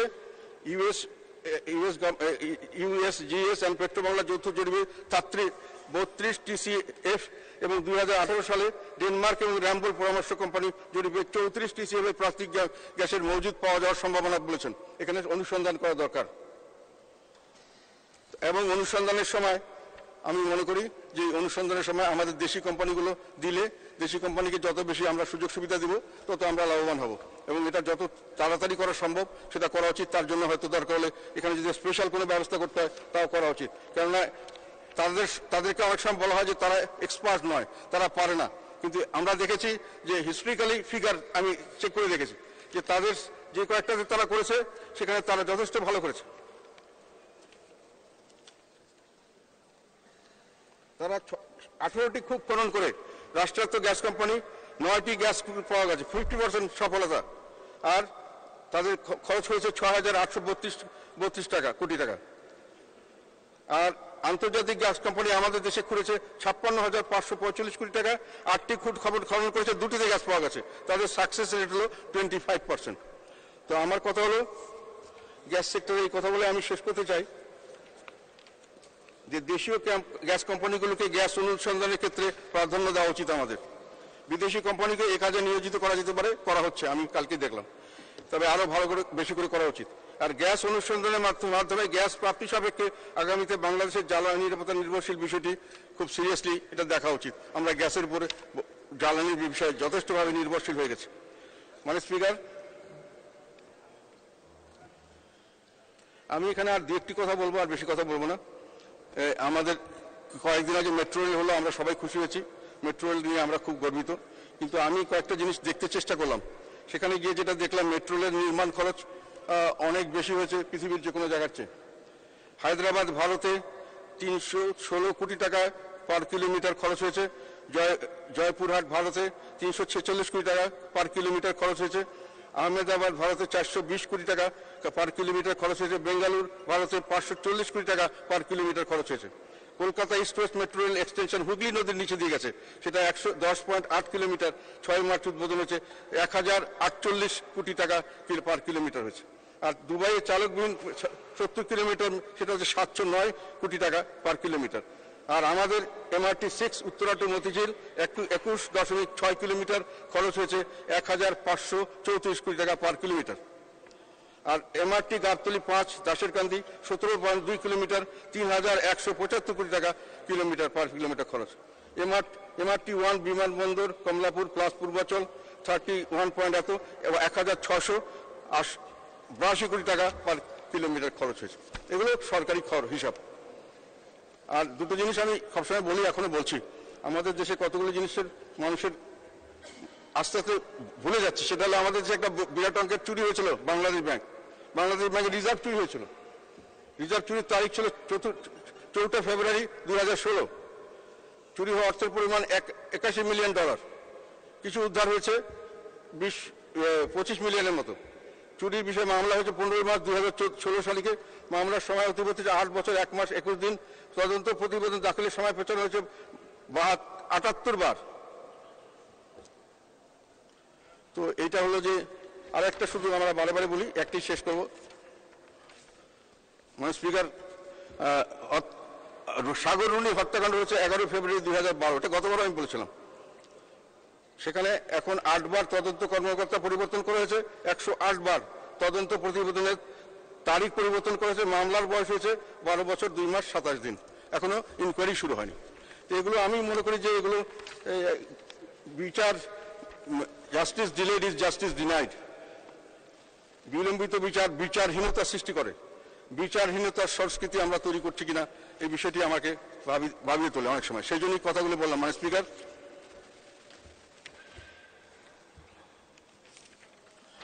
স্পিকার, সংসদ কার্যক্রম সুষ্ঠুভাবে পরিচালনার জন্য আপনাকে ধন্যবাদ জানাচ্ছি।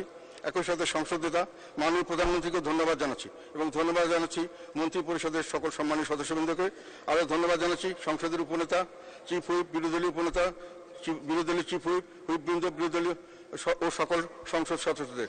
চলতি অধিবেশনে সংসদ কার্যক্রমে জড়িত সংসদ সচিবালয়ের সকল কর্মকর্তা কর্মচারী, গণপূর্ত বিভাগ, বিদ্যুৎ বিভাগ, বাংলাদেশ টেলিভিশন, বাংলাদেশ বেতার এবং আইন শৃঙ্খলার কাজে জড়িত সকল কর্মকর্তা কর্মচারীকে আমি ধন্যবাদ জানাই। স্পিকার, আপনাকে ধন্যবাদ। ধন্যবাদ মাননীয় বিরোধী দলের নেতা গোলাম মোহাম্মদ কাদের। আপনাকে অসংখ্য ধন্যবাদ সমাপনী বক্তব্যের জন্য। আমি এখন সমাপনী বক্তব্য প্রদানের জন্য আহ্বান জানাচ্ছি মাননীয় সংসদ নেতা প্রধানমন্ত্রী শেখ হাসিনা। মাননীয় প্রধানমন্ত্রী শেখ হাসিনা। ধন্যবাদ মাননীয় স্পিকার। মাননীয় স্পিকার, আমাদের এই সংসদ গত 2 মে 2024 তারিখে শুরু হয়েছে আর আজকে 9 মে এটা শেষ হতে যাচ্ছে। মোট 6 দিবসের বৈঠক। এখানে মাত্র সরকারি বিল কয়েকটি 6টি ছিল, তবে একটা বিল আমরা পাশ করছি, বাকিগুলি পরবর্তীতে আসার অপেক্ষা রয়েছে। 2টো বিল উত্থাপন করা হয়েছে, কমিটিতে আছে আলোচনার জন্য। তাছাড়া আমরা এই পার্লামেন্টে আমাদের একজন মাননীয় সংসদ সদস্য মৃত্যুবরণ করেছেন বলে আমরা তার জন্য শোক প্রস্তাব গ্রহণ করেছি।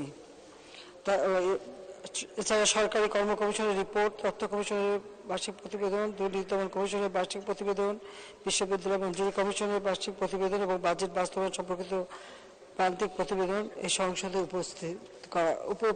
উপস্থাপিত হয়েছে। কাজেই সংসদ স্বল্প সময়ের জন্য এরপরেই আমাদের বাজেট সেশন শুরু হবে এবং বাজেট সেশনেও আমাদের মাননীয় সংসদ সদস্যরা বক্তব্য দেওয়ার সুযোগ পাবেন। আজকে আমাকে এখানে সমাপনী বক্তব্য দেওয়ার সুযোগ দেওয়ার জন্য মাননীয় স্পিকার আপনাকে আমি আন্তরিক ধন্যবাদ জানাচ্ছি এবং বিরোধী দলের নেতা সুদীর্ঘ বক্তব্য রেখেছেন, তাকেও আমি ধন্যবাদ জানাই। মাননীয় স্পিকার, আমি পরম শ্রদ্ধাভরে স্মরণ করছি সর্বকালের সর্বশ্রেষ্ঠ বাঙালি জাতির পিতা বঙ্গবন্ধু শেখ মুজিবুর রহমানকে, যার নেতৃত্বে আমরা স্বাধীনতা অর্জন করেছি। আমি শ্রদ্ধা জানাই জাতীয় চার নেতার প্রতি, 30 লক্ষ শহীদের প্রতি, 2 লক্ষ মা বোনের প্রতি। আমাদের মুক্তিযোদ্ধা, তাদের আমি জানাই সশ্রদ্ধ সালাম। অত্যন্ত বেদনার সঙ্গে স্মরণ করি 75 15 আগস্ট, যেদিন আমার বাবা মা ভাইদের নির্মমভাবে হত্যা করা হয়েছিল। বাংলাদেশের রাষ্ট্রপতি, প্রথম রাষ্ট্রপতি, এবং তিনি সেদিনের রাষ্ট্রপতি ছিলেন বঙ্গবন্ধু শেখ মুজিবুর রহমান, তাকে নির্মমভাবে হত্যা করা হয়। একই সাথে আমার মা ফজিলাতুন্নেসা মুজিবকে হত্যা করে। আমার ভাই কামাল জামাল রাসেল, ছোট্ট 10 বছর রাসেল রেহাই পায়নি, তাকে হত্যা করে। কামাল জামালের নবপরিণীত সুলতানা রোজিকে হত্যা করে। আমার একমাত্র চাচা শেখ আবু নাসের, মুক্তিযোদ্ধা, তাকেও হত্যা করে। তিনি মুক্তিযোদ্ধা ছিলেন, তাকেও রেহাই দেয়নি খুনিরা, এবং পঙ্গু ছিলেন। আমার মেজ ফুপুর বাড়ি আক্রমণ করে ফুফাতো ভাই যুবনেতা শেখ ফজলুল হক মনি এবং তার অন্তঃসত্ত্বা স্ত্রী আর্যমণিকে হত্যা করে। সেজে ফুপুর বাড়িতে আক্রমণ করে আমার ফুপু আব্দুল আফসান এবাদ কৃষিমন্ত্রী ছিলেন, তাকে এবং তার 10 বছরের ছেলে আরিফ, 13 বছরের মেয়ে বেবি, 4 বছরের নাতি সুকান্তকে নির্মমভাবে হত্যা করে। তার ভ্রাতুষ্পুত্র মুক্তিযোদ্ধা শহীদ সানিবাদ এবং ভাগ্নে রিন্টুকে হত্যা করে। 15 আগস্টে যারা শাহাদাত বরণ করেছেন, আমি তাদের আত্মার মাগফিরাত কামনা করি। মাননীয় স্পিকার, আজকে 9 মে এই দিন ডক্টর ওয়াজেদ মৃত্যুবরণ করে। আমি তার আত্মার মাগফিরাত কামনা করি। জাতিপিতা চেয়েছিলেন এই দেশটাকে উন্নত সমৃদ্ধ দেশ হিসেবে গড়ে তুলবেন। মাত্র 3 বছর 7 মাসেই একটা যুদ্ধ বিধ্বস্ত দেশ এবং একটি প্রদেশ, তাকে রাষ্ট্রে উন্নীত করে স্বাধীন সার্বভৌম রাষ্ট্রকে যুদ্ধের সেই ভয়াবহতা কাটিয়ে উঠে স্বল্প সময়ের মধ্যে 3 বছর 7 মাসের মধ্যেই বাংলাদেশকে স্বল্পোন্নত দেশে উন্নীত করেন। বাংলাদেশের মানুষের গণতান্ত্রিক অধিকার এবং তাদের ভাগ্য পরিবর্তনের ব্যাপক কর্মসূচি তিনি হাতে নেন, যা বাস্তবায়িত করতে যদি পারতেন, তা যদি বাস্তবায়িত হতো, তাহলে বাংলাদেশ স্বাধীনতার 10 বছরের মধ্যেই উন্নত সমৃদ্ধ সোনার বাংলা হিসেবে গড়ে উঠত। আমাদের দুর্ভাগ্য, 15 আগস্টে জাতির পিতাকে হত্যার পর আমরা দেখেছি এদেশে কি রক্তাক্ত অবস্থা। শুধু যে জাতির পিতাকে হত্যা করেছে তা না, 3রা নভেম্বর ঢাকা কেন্দ্রীয় কারাগারে জাতীয় 4 নেতাকে নির্মমভাবে হত্যা করে। আওয়ামী লীগের অগণিত নেতা কর্মীকে গ্রেপ্তার, তাদের উপর অমানবিক অত্যাচার। সেনাবাহিনীতে একের পর এক কূ হতে থাকে। হাজার হাজার সেনা অফিসার সৈনিকদের বলতে গেলে বিনা বিচারে বা বিচারের নামে প্রহসন করে তাদের হত্যা করা হয়, ফাঁসি দেওয়া হয়, ফায়ারিং স্কোয়াডে মারা হয়, লাশ গুম করে ফেলা হয়। সেনাবাহিনী, বিমান বাহিনীর শত শত হাজার হাজার অফিসার সৈনিকদের এইভাবে মারা হয়। এখনো তাদের স্বজনরা সেই গুম হয়ে যাওয়া তাদের আপনজনকে খুঁজে বেড়াচ্ছে। প্রায় 18-19টা কূ হয়েছিল সেই সময়। সেনাছাউনিতে বিধবার কান্না, সন্তানহারা পিতামাতার কান্না, পিতাহারা সন্তানের কান্নায় আকাশ বাতাস ভারী ছিল। মাননীয় স্পিকার, এই ছিল বাংলাদেশের অবস্থা, যেখানে জাতির পিতা দেশকে এগিয়ে নিয়ে যাচ্ছিলেন স্বল্পোন্নত দেশে। সেই 75 সালের ঘটনার পর থেকে যারা ক্ষমতা এসেছিল, সংবিধান লঙ্ঘন করে অবৈধভাবে ক্ষমতা দখল করেছিল। জনগণের কোনো ভোটের অধিকারও ছিল না, বরং স্বাধীনতা বিরোধী যুদ্ধ অপরাধী যাদের বিচার জাতিপিতা শুরু করেছিলেন, তাদেরকে ক্ষমতায় বসানো হয়েছিল, তাদের মুক্তি দিয়ে তাদেরকে রাজনীতি করার সুযোগ দেওয়া হয়েছিল। তারাই এই প্রধানমন্ত্রী অথবা উপদেষ্টা অথবা মন্ত্রী মর্যাদা পেয়েছিল। জাতির পিতার হত্যাকারী তাদের যাতে বিচার না হয়, ইন্ডেমনিটি অর্ডিন্যান্স দিয়ে বিচারের হাত থেকে তাদের মুক্ত করা হয়েছিল এবং তাদেরকে রাজনীতি করার সুযোগ দেওয়া হয়েছিল, বিভিন্ন বিদেশে চাকরি দিয়ে পুরস্কৃত করা হয়েছিল। সেখানে কোনো আইনের শাসন ছিল না। এই ছিল বাংলাদেশের অবস্থা। আমাদের হাজার হাজার নেতাকর্মী নির্যাতনের শিকার হয়, কতজনকে মেরে লাশ পর্যন্ত গুম করে ফেলে। যে দেশটা এদেশের মানুষ জাতিপিতা বঙ্গবন্ধু শেখ মুজিবুরটাকে সারা দিয়ে অস্ত্র তুলে নিয়ে বিজয় অর্জন করে দেশের মানুষের মাথা উঁচু করেছিল, সেই দেশের মানুষের মাথা হেট হয়ে গিয়েছিল আন্তর্জাতিকভাবে। বাংলাদেশ দুর্ভিক্ষের দেশ, ভিক্ষুকের দেশ, বন্যা খরা প্রাকৃতিক দুর্যোগের দেশ হিসেবে মানুষ চিনতে শুরু করেছিল। সেই বিজয়ী জাতি হিসেবে যে বিশ্ব দরবারে একটা সম্মান, সে সম্মান হারিয়ে গিয়েছিল। মাননীয় স্পিকার, আমার ছোট বোন আমার রেহানা আর আমি বিদেশে ছিলাম, আমার স্বামী কর্মস্থলে, আমরা বেঁচে গিয়েছিলাম, কিন্তু সে বাচ্চা খুব কষ্টের।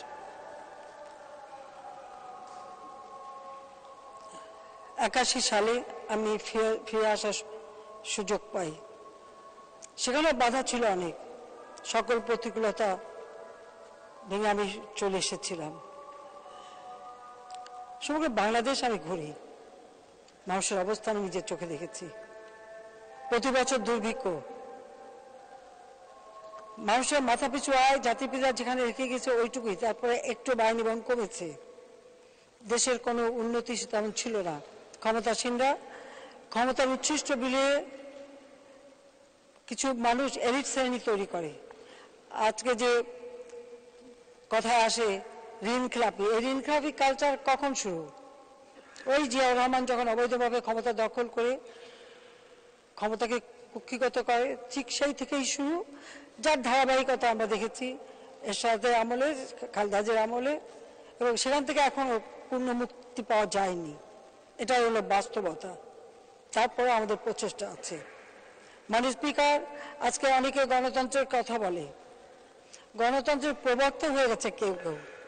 আমার প্রশ্ন, যারা এখন গণতন্ত্র চিল্লায়, তাদের জন্মটা কি গণতন্ত্রের মধ্য দিয়ে হয়েছে, না ওই রক্তাক্ত হাতে যারা ক্ষমতা দখল করেছিল সেই সেনা কর্মকর্তাদের পকেট থেকে বের হওয়া রাজনৈতিক দল, যারা বাংলাদেশের মানুষের ভোটের অধিকার নিয়ে ছিনিমিনি খেলেছিল? হ্যাঁ না ভোট, হ্যাঁ বাক্স আছে, না বাক্স নাই, 100% উপরে ভোট, এরপরে রাষ্ট্রপতির নামে প্রহসনের ভোট, সেই 77 সালে, 79 সালে নির্বাচন, তখন জাতীয় সংসদ নির্বাচন, সেখানেও ওই পকেটে বের হওয়া দলটাই তাকে জেতানোর জন্য, অর্থাৎ 2/3 মেজরিটি না পেলে সংবিধান সংশোধন করা যায় না। জনগণের ভোট চুরি করে 2/3 মেজরিটি নিয়ে সেই সংসদ তৈরি হয়েছিল। জনগণের ভোটের অধিকার কেড়ে নেওয়া, সেটাও তো সেই জিয়ার আমল থেকেই শুরু। এবং এরপর আমরা দেখেছি 81 সালে রাষ্ট্রপতি নির্বাচন, বিএনপির রাষ্ট্রপতি প্রার্থী জেনারেল এরশাদ সেনাপ্রধান ঘোষণা দিলেন বিএনপির রাষ্ট্রপতি প্রার্থী তার প্রার্থী। সেই নির্বাচনেও কারচুপি এবং যেভাবে সন্ত্রাস এবং আওয়ামী লীগের নেতা কর্মীদের উপর অত্যাচার। 86 সালে নির্বাচন আমরা অংশগ্রহণ করেছি প্রতিকূল অবস্থার মধ্য দিয়ে। ভোটের রেজাল্ট বন্ধ করে রাখা হলো 48 ঘন্টা, তারপর ঘোষণা দেওয়া হলো। কিন্তু সেই নির্বাচনে কিন্তু আওয়ামী লীগ জিতে আসে, সে জিততে দেওয়া হয়নি। কাজে এইভাবে কিন্তু এদেশের নির্বাচন, এরপর আবার 88 সালে রাষ্ট্রপতি নির্বাচন, এক ভোটে আর বিন নির্বাচন এরশাদ সাহেব করে বসলেন। কাজে নির্বাচনগুলি নিয়ে যে ছিনিমিনি খেলা এবং জনগণের ভোটের অধিকার নিয়ে ছিনিমিনি খেলা, এর বিপরীতে গণতন্ত্র প্রতিষ্ঠা, জনগণের ভোটের অধিকার রক্ষার জন্য আমরাই আন্দোলন করেছি। আমাদের বহু নেতাকর্মী জীবন দিয়েছে, তারপরে আমরা গণতন্ত্র ফিরিয়ে আনতে সক্ষম হয়েছিলাম। কিন্তু এরপরে আমরা দেখি 96 সালে 15 ফেব্রুয়ারি আর এক নির্বাচন খালেদা জিয়া করলো। সে নির্বাচনে ভোটার নাই, তারপরে অনেক চেষ্টা করে বলা হয়েছে 22% ভোট পড়েছিল, 3-4%-এর বেশি ভোট হয়নি, এটা ঠিক। সেনাবাহিনী ছাড়া বাংলাদেশে দিয়ে সেই নির্বাচনে প্রহসন করলো। সে নির্বাচন টিকাতে পারেনি। 88 নির্বাচন যেমন জেনারেল সাহেব টিকাতে পারেনি, খালেদা জিয়াও 96 সালে 15 ফেব্রুয়ারি নির্বাচন টিকাতে পারেনি। 15 ফেব্রুয়ারি নির্বাচন হয়েছে, 30 মার্চ খালেদা জিয়া জনগণের রুদ্র রোষে আন্দোলনের পদত্যাগে বাধ্য হয়েছে ভোট চুরির অপরাধে। ভোট চুরির অপরাধে তাকে বিদায় দেওয়া হয়েছে, এটা হলো বাস্তবতা। এরপর নির্বাচনে আমরা 12 জুন নির্বাচন হয়, সেই নির্বাচনে আমরা সরকার আসি। এই 12 জুন নির্বাচন ঠেকাতে যেও আবার একটা কু করার চেষ্টা করা হয়েছিল, যদিও সেটা আমাদের কোনো সমর্থন পায়নি, বরং সেটাকে বাধা দিয়েছিলাম আমি, যার জন্য নির্বাচনটা হয়েছিল, আমরা ক্ষমতা আসতে পেরেছিলাম। 96 সালে এসেই আমরা জনগণের জন্য কল্যাণে কাজ করি। আজকে বিদ্যুৎ নিয়ে কথা হয়, তখন বিদ্যুৎ ছিল মাত্র 1600 মেগাওয়াট। বিদ্যুতের জন্য হাহাকার। কানসাটে বিদ্যুৎ যে আন্দোলন করেছিল বলে খালেদা জিয়া গুলি করে মানুষ হত্যা করলো। সেই বিদ্যুতের দাবিতে বিএনপির এক নেতা এই ঢাকায় বিদ্যুৎ আর পানি মানুষ পায় না, বিএনপির এক এমপিকে দিল ধাওয়া, তার নামই হয়ে গেল দৌড় সালাউদ্দিন। তো এই হলো দেশের অবস্থা, এখানেই তারা রেখে গেছে। আমরা 96 সালে এসে 40 লক্ষ মেট্রিক টন খাদ্য ঘাটতি, সাক্ষরতা হওয়া 45%। দেশের মানুষের কোনো কিছুই ছিল না, তারা করেনি। মাননীয় স্পিকার, বাংলাদেশের মানুষ প্রথম গণতন্ত্রের স্বাদ পায় এবং তাদের আর্থসামাজিক উন্নয়ন যে সরকার করতে পারে এটা প্রথম উপলব্ধি করে আওয়ামী লীগ যখন সরকারে আসে। এটা হলো বাস্তবতা। 2001 সালের নির্বাচন, মাননীয় স্পিকার, আমার কাছে প্রস্তাব ছিল গ্যাস বিক্রি করতে হবে। দেশের সম্পদ বিক্রি করে ক্ষমতায় যাব, আমি তো বঙ্গবন্ধু শেখ মুজিবের মেয়ে, আমার পক্ষে তো দেশ বাঁচা সম্ভব নয়। আমি রাজি হইনি, আর রাজি হইনি বলেই আমি কিন্তু ক্ষমতা আসতে পারিনি। কিন্তু সেই নির্বাচনে কি হয়েছিল? 1 অক্টোবর নির্বাচনের আগে থেকে অত্যাচার আমাদের নেতা কর্মীদের উপর। 3-4 দিন আগে থেকে কেউ ঘরে থাকতে পারেনি, এমনকি নির্বাচিত চেয়ারম্যানও না। নির্বাচিত চেয়ারম্যানকে সেনাবাহিনীর গাড়িতে দড়ি দিয়ে বেঁধে সব জায়গায় ঘোরানো হয়েছে, এরকমও ঘটনা ঘটেছে। সেই নির্বাচনের মধ্য দিয়ে সরকার গঠন করলো খালেদা জিয়া। জনগণের ভোট না পেয়ে ক্ষমতা আসলে সে যে কি ভয়ঙ্কর হয় তা তো আমরা জানি। ঠিক 71 সালে পাকিস্তানি হানাদার বাহিনী যেভাবে এদেশে গণহত্যা চালিয়েছে, তারা সেইভাবে হত্যাকাণ্ড চালিয়েছে, মেয়েদের উপর পাশবিক অত্যাচার করেছে। মা মেয়ে একসাথে, 6 বছরের আজুফা, গরিবের মেয়ে, তার বাবা নৌকায় ভোট দিয়েছে দেখে বিএনপির ক্যাডাররা ওই ছোট্ট শিশুটিকে ব্লেড দিয়ে তার স্ত্রী অঙ্গ কেটে তাকে গ্যাং রেপ করেছিল। ঠিক এরকম বহু ঘটনা বাংলাদেশে তখন ঘটেছিল। মহিমা আত্মহত্যা করেছিল, রুমাকে ধরে নিয়ে যেতে গিয়েছিল, সে আত্মহত্যা করেছিল। ফাহিমা আত্মহত্যা করেছিল। সেই গাফারা বেদানাকে মামলা করতে পারেনি। সিরাজগঞ্জে পূর্ণিমা মামলা করেছিল, তাকে গ্যাং রেপ করেছিল বলে, সেই জন্য তার বাবা মা ওই এলাকায় থাকতে পারেনি। আমাদের মকসুদপুরে ফাতেমা, তাকে ওখান থেকে ধরে নিয়ে মাগুরায় নিয়ে এসে তাকে গ্যাং রেপ করে, তার ট্রমা হয়ে গেছিল। সে মানুষ দেখলে চিৎকার করতো। আমি নিজে তাকে সিআরপিতে রেখে চিকিৎসা করেছিলাম, কিন্তু তাকে বাঁচাতে পারিনি। প্রায় লাখখানেক মহিলা 2 দিন শব্দস্পর্শিত, তাকে পর্যন্ত 25,000 মানুষ আমার কোটালীপাড়া আশ্রয় নিয়েছিল, থাকতে পারে না অন্য কোথাও। এই ছিল দেশের অবস্থা, এই হলো গণতন্ত্র। এই গণতন্ত্র তারা দিয়েছিল। 2001 থেকে 6 পর্যন্ত এই তাণ্ডব তাদের চলে। বাংলাদেশ কি অর্জন করেছে? বিএনপিরা বলে দুর্নীতিতে চ্যাম্পিয়ন হয়েছে, দুর্নীতিতে 1 নম্বর দেশ। বাংলা ভাই সন্ত্রাস, জঙ্গিবাদ, বোমা হামলা, গ্রেনেড হামলা প্রতিনিয়ত। একই দিনে 63 জেলায় বোমা, 500 জায়গায় বোমা ফুটল। জঙ্গিবাদ, সন্ত্রাস, দুর্নীতি, এই তো ছিল নিত্য নৈতিক। তারপরে নির্বাচন, 1,23,00,000 ভুয়া ভোটার দিয়ে ভোটার লিস্ট করে তারা নির্বাচন করার পদক্ষেপ নিল। সকলে নির্বাচন বয়কট করেছিল, কতজন আনকন্টেস্টেড ঘোষণাও হয়েছিল। কিন্তু তাদের দুঃশাসনে এবং জনগণ অতিষ্ঠ হয়ে আন্দোলন করে, এবং তাদের এই দুঃশাসনের ফলেই দেশে এমার্জেন্সি আসে। 2007 সালে সেই এমার্জেন্সি সরকার, যদিও সে সরকার খালেদা জিয়ারই প্রিয় ব্যক্তিত্ব ছিল, যেমন নিয়াজউদ্দিন সাহেব তার রাষ্ট্রপতি ফখরুদ্দিন সাহেবকে নিয়ে এসে বাংলাদেশ ব্যাংকের গভর্নর করেছিল, সেখান থেকে প্রধান উপদেষ্টা, সেনাবাহিনীতে 9 জন সেনা অফিসার ডিঙিয়ে মঈনুদ্দিনকে বানানো হয়েছিল সেনাপ্রধান। তো তাদেরই সরকার আসলো, কথা ছিল ইলেকশন দেবে, তারাও আস্তে আস্তে ক্ষমতায় বসারই একটা চেষ্টা করতো। আমি তার প্রতিবাদ করেছিলাম, সাথে সাথে আমি গ্রেপ্তারও হয়েছিলাম। আমি গ্রেপ্তার হয়েছিলাম যদিও আমি যখন বিদেশে ছিলাম, আমার ছেলের বউ অপারেশন হয়েছিল, ছোট বাচ্চা, আমি তাকে দেখতে গিয়েছিলাম, তার সেবা করতে গিয়েছিলাম। সে সময় মেয়ে অন্তঃসত্ত্বা ছিল, তাকে দেখতে গিয়েছিলাম। আমাকে আসতে দেবে না দেশে, আমার বিরুদ্ধে মার্ডার কেস দিয়েছে।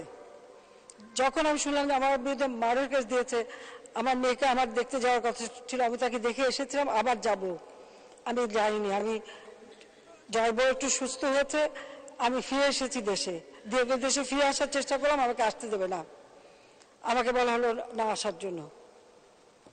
তারপরে তো আমি জোর করে ফিরে এসেছি, আমাকে ভয় দেওয়া হয়েছিল যে আমাকে মেরে ফেলে দেবে। এই মে মাসে 81 সালে 17 মে ফিরেছিলাম, আর ওই সময় 7ই মে।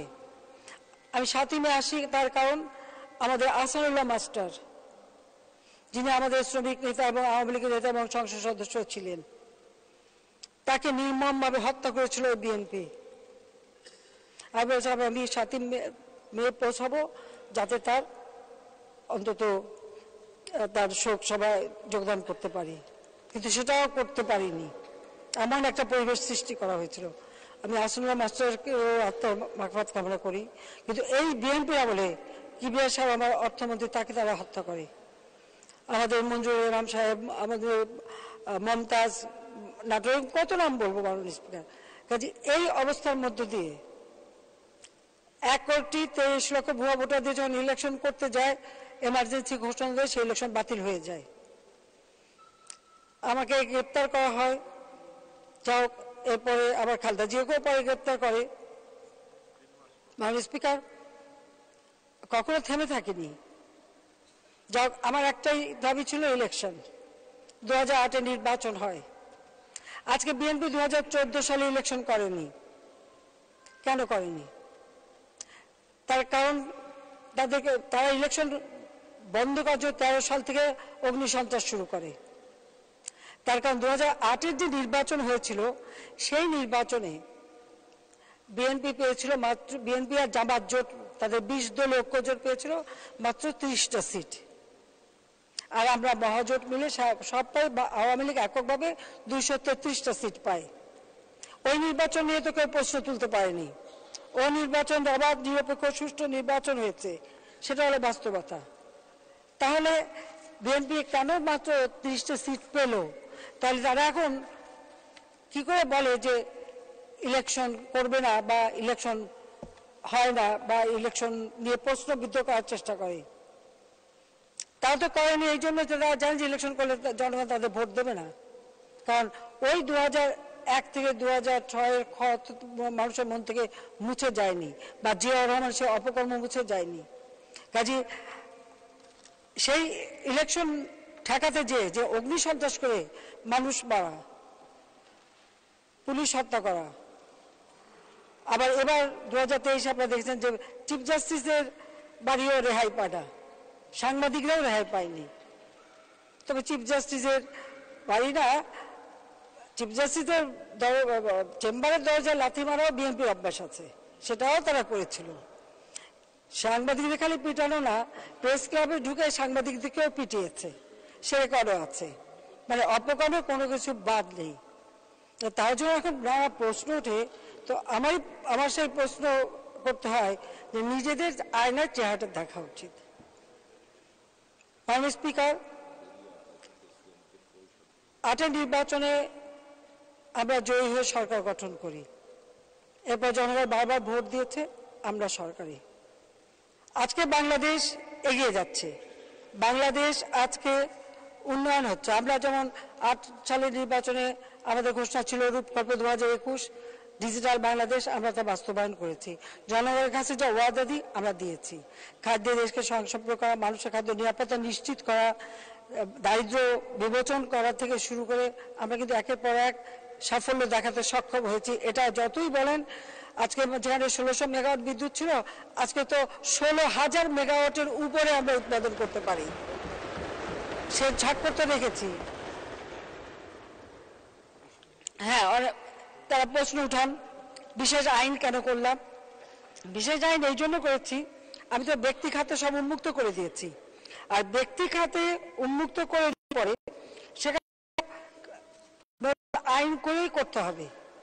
আর আমি যদি দ্রুত বিদ্যুৎ উৎপাদন করতে চাই, সরকার দিয়ে করলে হবে না, ব্যক্তি খাত দিতেই হবে। আর ব্যক্তি খাত না দিলে তো কর্মসংস্থানও বাড়ে না। পৃথিবীর কোন দেশ আছে যেখানে ক্যাপাসিটি চার্জ ছাড়া বিদ্যুৎ কেন্দ্র নির্মাণের চুক্তি স্বাক্ষর?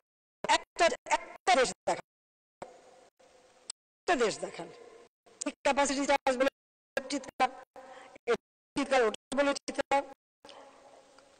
বিশেষ আইনে কাউকে কিন্তু দায় মুক্তি দেওয়া হয়নি, বরং বেসরকারি খাতে প্রথম বিদ্যুৎ কেন্দ্র করেছিল সামিত খুলনায়। তারা ওই বিদ্যুৎ কেন্দ্র স্থাপন করতে দেরি করেছিল, যে কদিন প্রতিদিন $10,000 করে তাদের ফাইন দিতে হয়েছে, আর সেই ফাইন আমি আদায় করেছি। মাথায় রাখতে হবে, দায় মুক্তির কোনো ধারণা নেই। মামলা করতে না পারে আর বিদ্যুৎ বন্ধ করে দিতে না পারে, আমার কাজ বন্ধ করতে না পারে।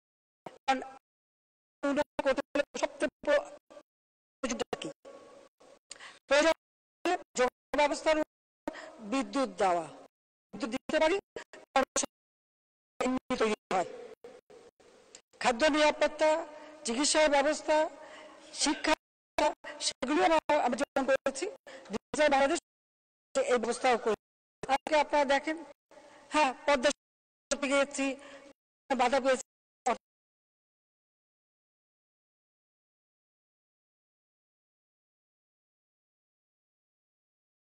রেল লাইন আমরা ঢাকা থেকে ওই রেল লাইন দিয়ে খুলনা প্ল্যান করা হয়েছে। প্রয়োজন নাই যারা, তারা কি বলবো, ছাড়া বিদ্যুৎ কেন্দ্র বললাম এত টাকা খরচ করে প্রয়োজন ছিল।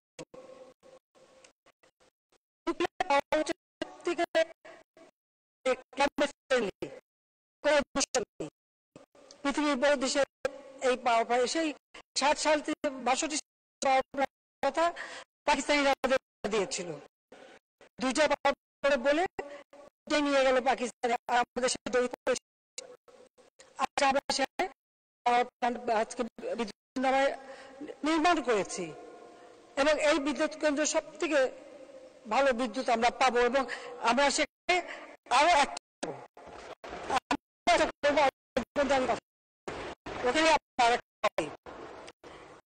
সেই সাথে সাথে আরো কত প্রশ্ন আসে, বক্তৃতা দিয়ে যাচ্ছেন। আমি আমাদের একটা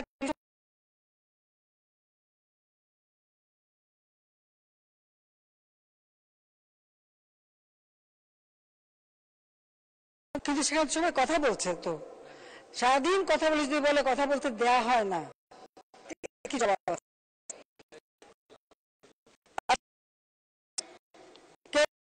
কোনো প্রশ্ন উঠে, হ্যাঁ, যা কাজ করবেন, মেট্রো এর কি প্রয়োজন ছিল? 3,000 কোটি টাকা দিয়ে তো যানজট হতো। আজ মানে 50,000 মেট্রো রেলে থেকে সেই ব্যাংক পর্যন্ত স্টেশন পর্যন্ত দাঁড়িয়ে 6-7 মানুষ যাতায়াত করতে পারবে দিনে। যারা চড়ছে তারা সুফলটা পাচ্ছে, আর যারা তুলেছ তারা পাচ্ছে কিনা তা জানি না, লজ্জা পাচ্ছে কিনা তা আমি জানি না। মাননীয় স্পিকার, বিদ্যুৎ কেন্দ্র করছি, এখানে হচ্ছে বায়ু থেকে উৎপাদিত বিদ্যুৎ শুরু করেছি কেবল। আমাদের গ্রিন এনার্জি দরকার, আবার কয়লা ভিত্তিক বিদ্যুৎ কেন্দ্র করছি, বহুমুখী করতে হচ্ছে। মাটি এখানে যে কোনো কিছু করতে গেলে যেন তেন করে বানালে তো 2 দিন পরে সে রাস্তা থাকে না। সেখানে একেবারে মাটির থেকে তুলে আধুনিক প্রযুক্তি দিয়ে আমরা এখন রাস্তা তৈরি করছি। রাস্তা যখন চলেন তখন দেখেন না, তো খরচ তো লাগবেই। যেখানে শক্ত মাটি সেখানে অত খরচ হয় না, কিন্তু এখানে নরম মাটি বলে আমাদের খরচ বেশি হয়। এটা খুব স্বাভাবিক ব্যাপার, এটা নিয়ে প্রশ্ন তোলার কিছু নেই। কিন্তু আমরা 15 বছরে যে পরিমাণ কাজ করতে পেরেছি, ওই 21 বছর আর তারপরে ওই 8 বছর, এই 29 বছরে কি কেউ কাজ করতে পেরেছে? পারে নাই, পারবেও না। কারণ প্রজেক্ট দিয়েই তো আগে টাকা খাওয়া, আর আমরা প্রজেক্ট শেষ করে ছাড়ি, ওখানে টাকা খাওয়ার কোনো সুযোগ নাই। এটা হলো বাস্তবতা। কারণ ওয়ার্ল্ড ব্যাংক চ্যালেঞ্জ দিয়েছিল না, সেই চ্যালেঞ্জ আমরা মোকাবেলা করেছি না, প্রমাণ করতে পেরেছে। হ্যাঁ, কিছু জিনিস আপনারা তৈরি করে রেখে গেছেন, সেই যে আমল থেকে যে বললাম না, কালচার একটা তৈরি করে রেখেছেন, সেটা তো কিছু আছে। সেখান থেকেও যেভাবে উত্তরণ ঘটা যায় সে চেষ্টাও আমাদের আছে। আমরা আমাদের চেষ্টাই হচ্ছে দেশকে উন্নত করা। আজকে বিচার বিভাগ প্রশাসন বিভাগকে আলাদা করা হয়েছে। মামলার জট হওয়ার আরেকটা কারণও আছে। আগে কিছু কিছু মামলা ছোটোখাটো সেগুলি ডিসির অফিসেই সম্পন্ন হয়ে যেত, কিন্তু এরপরে এটা মাজদার হোসেন মামলা করে বিচার বিভাগ থেকে আলাদা করা। বিচার বিভাগ থেকে আলাদা করা এটা তো আমরা করেছি এবং করবো, এটা আমাদের ছিলই, কিন্তু সেটা করতে গেলে কাজটা ভাগ করে নেওয়া দরকার ছিল, যথাযথভাবে হওয়া উচিত ছিল। যাই হোক, এখন মামলার রায় হয়ে গেছে, মামলার জট সৃষ্টি।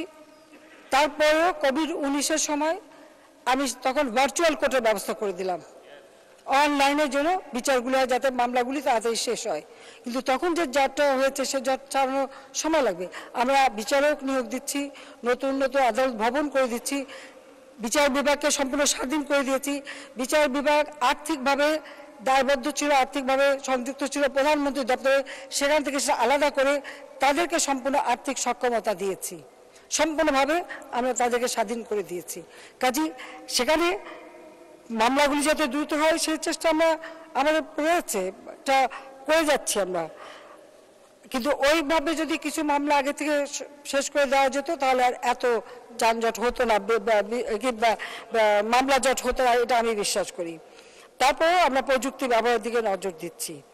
মাননীয় স্পিকার, আমরা আমাদের দেশের মানুষের কল্যাণে কাজ করি, উন্নয়নের কথা অনেক বলেছি, এখন আর বলতে শুধু ওইটুকু বলবো যে কাজগুলো আমরা করেছি, যার শুভ ফলটা দেশবাসী পাচ্ছে, সেটাকে স্বীকার করেন। কিন্তু প্রত্যেকটা কাজকে যদি প্রশ্নবিদ্ধ করার উদ্দেশ্যে করা হয়, হ্যাঁ, তাতে কি করতে পারেন? জনগণের কাছ থেকে কিন্তু আমাকে দূরে সরাতে পারবেন না। আমার একটা শক্তি হচ্ছে জনগণ, তাদের শক্তি নিয়েই আমি চলি। সেখানে একটা আস্থা সৃষ্টি হয়েছে জনগণের মাঝে যে আমি তাদের জন্য কাজ করি। কাজে ওই আস্থা বিশ্বাসটাই হচ্ছে আমার একমাত্র সম্বল, আর এই সম্বল নিয়েই আমি চলি। এই জন্য আমি কাউকে পরোয়া করি না, যতক্ষণ আমার দেশবাসী আমার পাশে আছে আমি কাউকে পরোয়া করি না। হ্যাঁ, আমি জানি আমার বাবার সাথে একই জিনিস হয়েছে, তার নামে যতগুলি কাজ তিনি করে গেছেন মাত্র 3.5 বছরের মধ্যে, সংবিধান দেওয়া থেকে শুরু এমন কোনো জায়গা সেক্টর নাই যেখানে ভিত্তিটা তিনি তৈরি করে দেন নাই। তারপরেও তার সমালোচনা, তার বিরুদ্ধে নানা কথা লেখা, অনেক কিছু করে তাকে জনগণ থেকে বিচ্ছিন্ন করার চেষ্টা করা হয়েছে। যখন পায়নি তাকে হত্যা করা হয়েছে, আর আমাকে তো হত্যার জন্য বাবার চেষ্টাই করা হয়েছে, কিন্তু আমি তো বেঁচেই গেছি। সেটাও আমার জনগণ এবং আমার দলের লোকরা সবসময় আমাকে একেবারে ঘিরে রেখেছে এবং নিজেরা জীবন দিয়ে আমার জীবন বাঁচিয়েছে। আমি এখন জনগণের জন্যই কাজ করে যেতে চাচ্ছি এবং কাজ করে যাচ্ছি। আজকে আমাদের লক্ষ্য ছিল 2021, সেটাকে আমরা লক্ষ্য রেখে এই কোভিড-19 অতিমারি সব কিছু অতিক্রম করেও আজ অন্তত বাংলাদেশ উন্নয়নশীল দেশের মর্যাদা পেয়েছে। হ্যাঁ, মানুষের কিছু কষ্ট, বিশেষ করে সীমিত আয়ের, যেহেতু মুদ্রাস্ফীতি বেড়েছে, সেক্ষেত্রে আমরা পারিবারিক কার্ড দিয়েছি, প্রায় 1 কোটি পরিবারকে কার্ড দেওয়া হয়েছে, চাল ডাল তেল চিনি স্বল্প মূল্যে পায়, সেখানে ভর্তুকি দিচ্ছি। আমরা ছেলে মেয়েদের বিনামূল্যে বই দিচ্ছি। শিক্ষার ব্যবস্থা আমরা ব্যাপকভাবে করে যাচ্ছি। আমাদের প্রত্যেকটা ক্ষেত্রে কর্মসংস্থান যাতে আরো বাড়ে, গ্রাম পর্যায়ে কর্মসংস্থান তার ব্যবস্থা আমরা নিচ্ছি। ভূমিহীনদের ঘর করে দিচ্ছি। এখন 21টা জেলা 334টা উপজেলা ভূমিহীন গৃহহীন মুক্ত আমরা ইতিমধ্যে ঘোষণা দিয়েছি, যার জন্য অতি দারিদ্রের হার আজকে কমে 25.1 ভাগ থেকে 5.6 ভাগে নেমেছে। ইনশাআল্লাহ ওই 5.6 ভাগে এদেশে কোনো অতি দরিদ্র থাকবে না। দারিদ্রের হার আমরা সেই 41 ভাগ থেকে 18.7 ভাগে এসেছে। যদি কোভিড না হতো, ইউক্রেন যুদ্ধ না হতো, স্যাংশন না হতো, এই মুদ্রাস্ফীতি না হতো, আমরা কিন্তু এটাও কমিয়ে ফেলতে পারতাম। তারপর আমাদের লক্ষ্য আছে, আমরা ইনশাল্লাহ সামনে কমাবো। মুদ্রাস্ফীতির জন্য একটু যে কষ্টটা হচ্ছে, তার জন্য একটাই কাজ করতে হবে, সকলকে উৎপাদন বাড়াতে হবে। নিজের কোনো অনাবাদি জমি থাকবে না, সমস্ত অনাবাদি জমি সকলকে চাষ করতে হবে, নিজের উৎপাদন বাড়িয়ে আমাদের স্বাবলম্বী হতে হবে, সেটাই আমাদের লক্ষ্য। সেই সাথে সাথে আরেকটা কাজ আমরা করেছি, সার্বজনীন পেনশন স্কিম। আমাদের যারা বিশেষ করে আমাদের রাজনৈতিক নেতৃবৃন্দ আছে, সাংবাদিকরা আছে, বা যারা সরকারি চাকরি করে না বা নিজেরা কাজ করে খায়, তাদের জন্য ভবিষ্যৎটা নিরাপদ থাকে। তারা জন্য যখন কর্মক্ষীণ হবে বা বয়স্ক হবে, তারা যেন সেখান থেকে পেনশনটা পায়, সেই ব্যবস্থা আমরা করেছি। যারা একেবারে নিম্নবিত্ত তাদের জন্য সমতা একটা স্লট, যেখানে সে যদি 500 টাকা দেয়, তাহলে সরকার থেকে আমি 500 টাকা দেব, দিয়ে তার জন্য 1000 টাকা হবে, এবং এইভাবে তার জন্য অন্তত 20 বছর বা 30 বছর পরে সেখান থেকে সে পেনশন নিতে পারবে। একেবারে নিম্নবিত্ত, মধ্যবিত্ত, প্রবাসী, উচ্চবিত্ত সকলের জন্য এই সার্বজনীন পেনশন স্কিম করে দিয়েছি। এটা করা মানে আপনার নিজেকে একটা সুরক্ষা করা, সেই ব্যবস্থাটা আমরা হাতে নিয়েছি।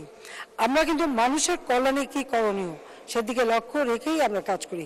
যাই হোক, আমি আজকে আর বেশি সময় নিচ্ছি না, প্রায় আধা ঘন্টার কাছাকাছি হয়ে গেল। আমি শুধু এটুকুই বলবো যে দেশের কল্যাণে আমরা কাজ করে যাচ্ছি। ভোট করবেন সবাই, আর কথায় কথায় ব্যঙ্গ করবেন আর প্রশ্ন তুলবেন, তার প্রশ্ন তোলার আগে নিজেরা কি করেছেন, কোন দল করেন, সেই দলের জন্ম বৃত্তান্ত থেকে শুরু করে তাদের অপকর্মগুলি একটু চিন্তা করে নেবেন, সেটাই আমরা চাই। আমি মাননীয় স্পিকার, আজকে আমি ধন্যবাদ জানাচ্ছি আমাদের মাননীয় স্পিকার আপনাকে, সেই সাথে আমি ধন্যবাদ জানাই আমাদের উপনেতা ডেপুটি স্পিকার এবং সে আমাদের বিশেষ করে যারা কাজ করেছেন। আমি সেই এটা বোধহয় পড়ে দিচ্ছি, তাহলে ভালো হবে সবার জন্য। আমাদের সংসদ পরিচালনায় ডেপুটি স্পিকার, মাননীয় ডেপুটি স্পিকার, মাননীয় সংসদ উপনেতা, মন্ত্রিসভার সদস্যবৃন্দ, মাননীয় চিফ হুইপ, হুইপবৃন্দ, সকল মাননীয় সংসদ সদস্যকে আমি আন্তরিক ধন্যবাদ জানাচ্ছি। আমি আমাদের বিরোধী দলের নেতাকে ধন্যবাদ জানাই, বিরোধী দলের উপনেতা ও বিরোধী দলের চিফ হুইপ সহ বিরোধী দলের সকল সংসদ সদস্যকে আন্তরিক ধন্যবাদ জানাই। আমি ধন্যবাদ জানাচ্ছি সভাপতিমণ্ডলীর সদস্যকে, আন্তরিক ধন্যবাদ জানাই সংসদ সচিবালয়ের সিনিয়র সচিব সহ কর্মচারীবৃন্দ, সরকারের বিভিন্ন মন্ত্রণালয়, বিভাগ, দপ্তরের কর্মকর্তা কর্মচারীবৃন্দ এবং ডাক্তার, পুলিশ, ফায়ার সার্ভিস, গণপূর্ত, বিদ্যুৎ, টেলিফোন বিভাগ, নিরাপত্তা বাহিনী সহ সংশ্লিষ্ট সকল সেবাদানকারী প্রতিষ্ঠানের ব্যক্তিবর্গকে, জাতীয় দৈনিক পত্রিকা, বিভিন্ন সংবাদ সংস্থা, বাংলাদেশ বেতার, সংসদ বাংলাদেশ, বাংলাদেশ টেলিভিশন, সংসদ বাংলাদেশ টেলিভিশন, বাংলাদেশ টেলিভিশন এবং বেসরকারি টিভি চ্যানেল সহ সকল গণমাধ্যম, সাংবাদিক কর্মী, কর্মকর্তা, কর্মচারীবৃন্দ সকলকে আমার আন্তরিক ধন্যবাদ জানাচ্ছি। বেশি দূর না, আবার কয়েকদিন পরে আমাদের দেখা হবে, আমাদের বাজেট সেশন শুরু হবে। এবারে বাজেটও সুষ্ঠুভাবে আমরা দিতে পারবো, বাজেটও আমরা প্রণয়ন করছি। কাজেই আমি দেশবাসীর সেই সহযোগিতা চাই এবং এটুকু বলবো যে খরায় কষ্ট পেয়েছে সবাই রোদে, তবে জুন মাসে আবার গরম দেখা দিতে পারে।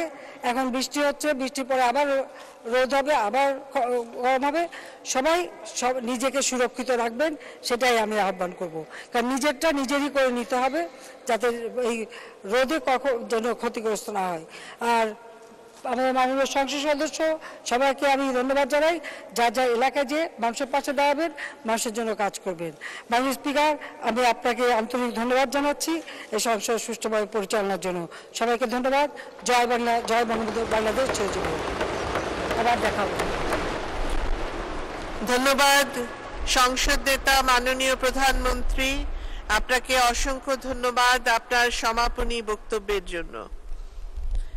মাননীয় সদস্যবৃন্দ, আমরা এখন সর্বকালের সর্বশ্রেষ্ঠ বাঙালি স্বাধীন বাংলাদেশের মহান স্থপতি জাতির পিতা বঙ্গবন্ধু শেখ মুজিবুর রহমান কর্তৃক 30শে এপ্রিল 1972 তারিখে মে দিবস উপলক্ষে প্রদত্ত ভাষণটি শুনব। 17 মিনিট 57 সেকেন্ড, বাংলাদেশ বেতার থেকে সংগৃহীত।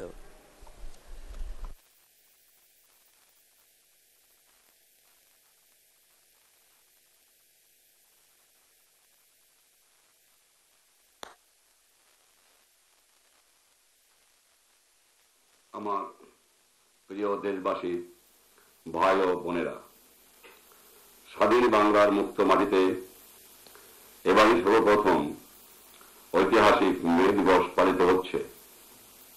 বাংলার মেহনতি মানুষ শৃঙ্খল মুক্ত পরিবেশে এই দিনটিকে শ্রদ্ধা করে স্মরণ করার অধিকার অর্জন করেছে।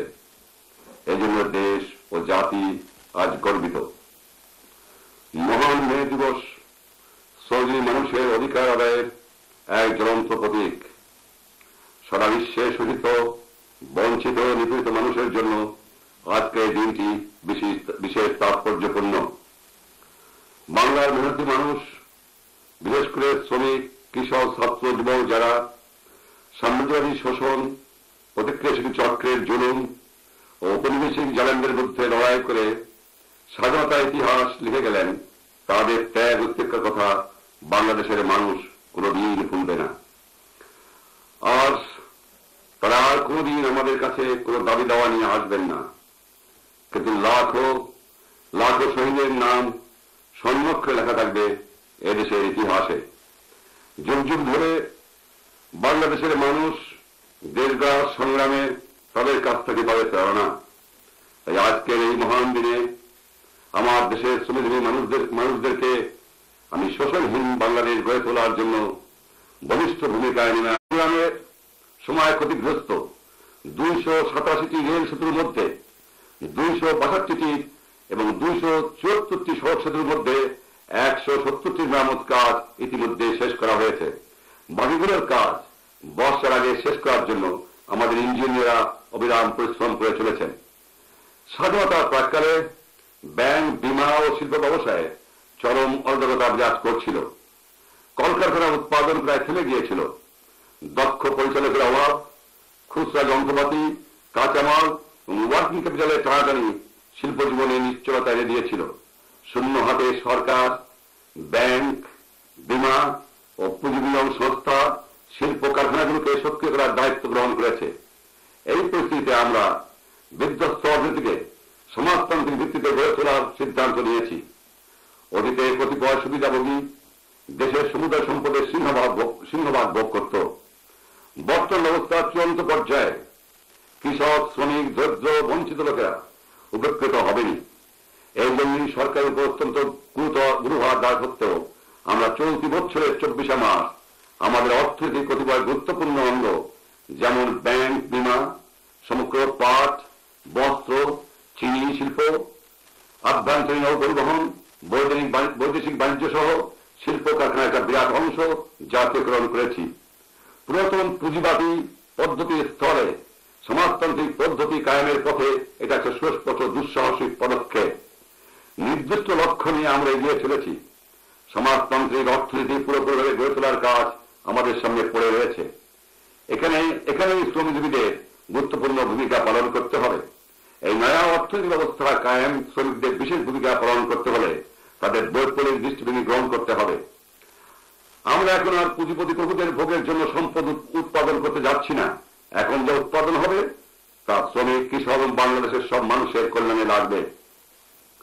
সমাজতন্ত্রের শত্রুরা এই লক্ষ্য অর্জনের বাধা এবং জাতীয়করণ কর্মসূচির সাফল্যের পথে অন্তরায় সৃষ্টি করতে চায়। শ্রমিকরা সরকারের সঙ্গে একযোগে কাজ করে সমাজতন্ত্রের শত্রুদের ধ্বংস করতে পারেন। কিন্তু এটা করতে হলে পুঁজিবাদী অর্থনৈতিক ব্যবস্থা শ্রমিকরা যে ভূমিকা পালন করেছেন সে দৃষ্টিভঙ্গি ও আচরণের আমূল পরিবর্তন আনতে হবে। অবশ্যই উৎপাদনের বৃদ্ধি করতে হবে, সম্পদকে রক্ষা করতে হবে।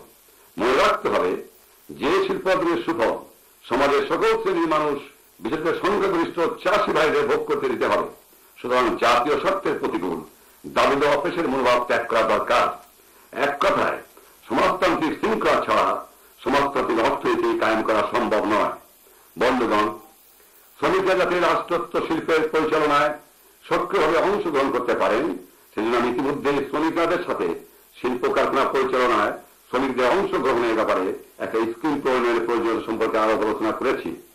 নূতন ভূমিকা পালনের জন্য শ্রমিকদের যেমন তাদের দৃষ্টিভঙ্গি পাল্টাতে হচ্ছে, তেমনি সরকারি প্রশাসনতন্ত্রকে নূতন করে ভেবে সাজানো দরকার। সমাজতান্ত্রিক সমাজের প্রয়োজনীয়তা মেটানোর জন্য সরকারি কর্মচারীদের দৃষ্টিভঙ্গির মৌলিক পরিবর্তনের প্রয়োজন রয়েছে।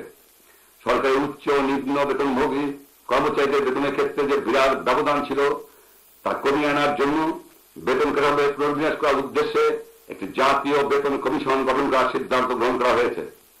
সরকারি চাকরির এই নয়া কাঠামোতে কর্মচারীরা জাতীয় পুনর্গঠনে সক্রিয় ভূমিকা গ্রহণ করতে পারবেন বলে আশা করা যাচ্ছে। গত কয়েক মাসে জনসাধারণ যে সাহস ও ধৈর্যের পরিচয় দিয়েছেন সেজন্য আমি তাদের অভিনন্দন জানাচ্ছি। বেকারত্ব, অত্যাবশ্যক জিনিসের দুর্মূল্য আমাদেরকে বিপর্যস্ত করে তুলেছে। আমি আপনাদের আশ্বাস দিতে পারি যে আমরা জনসাধারণের দুঃখ সম্পর্কে সম্পূর্ণ সজাগ রয়েছি। পরিকল্পিত উপায়ে এই সমস্যার মোকাবেলার জন্য অবিরাম কাজ করে যাচ্ছি।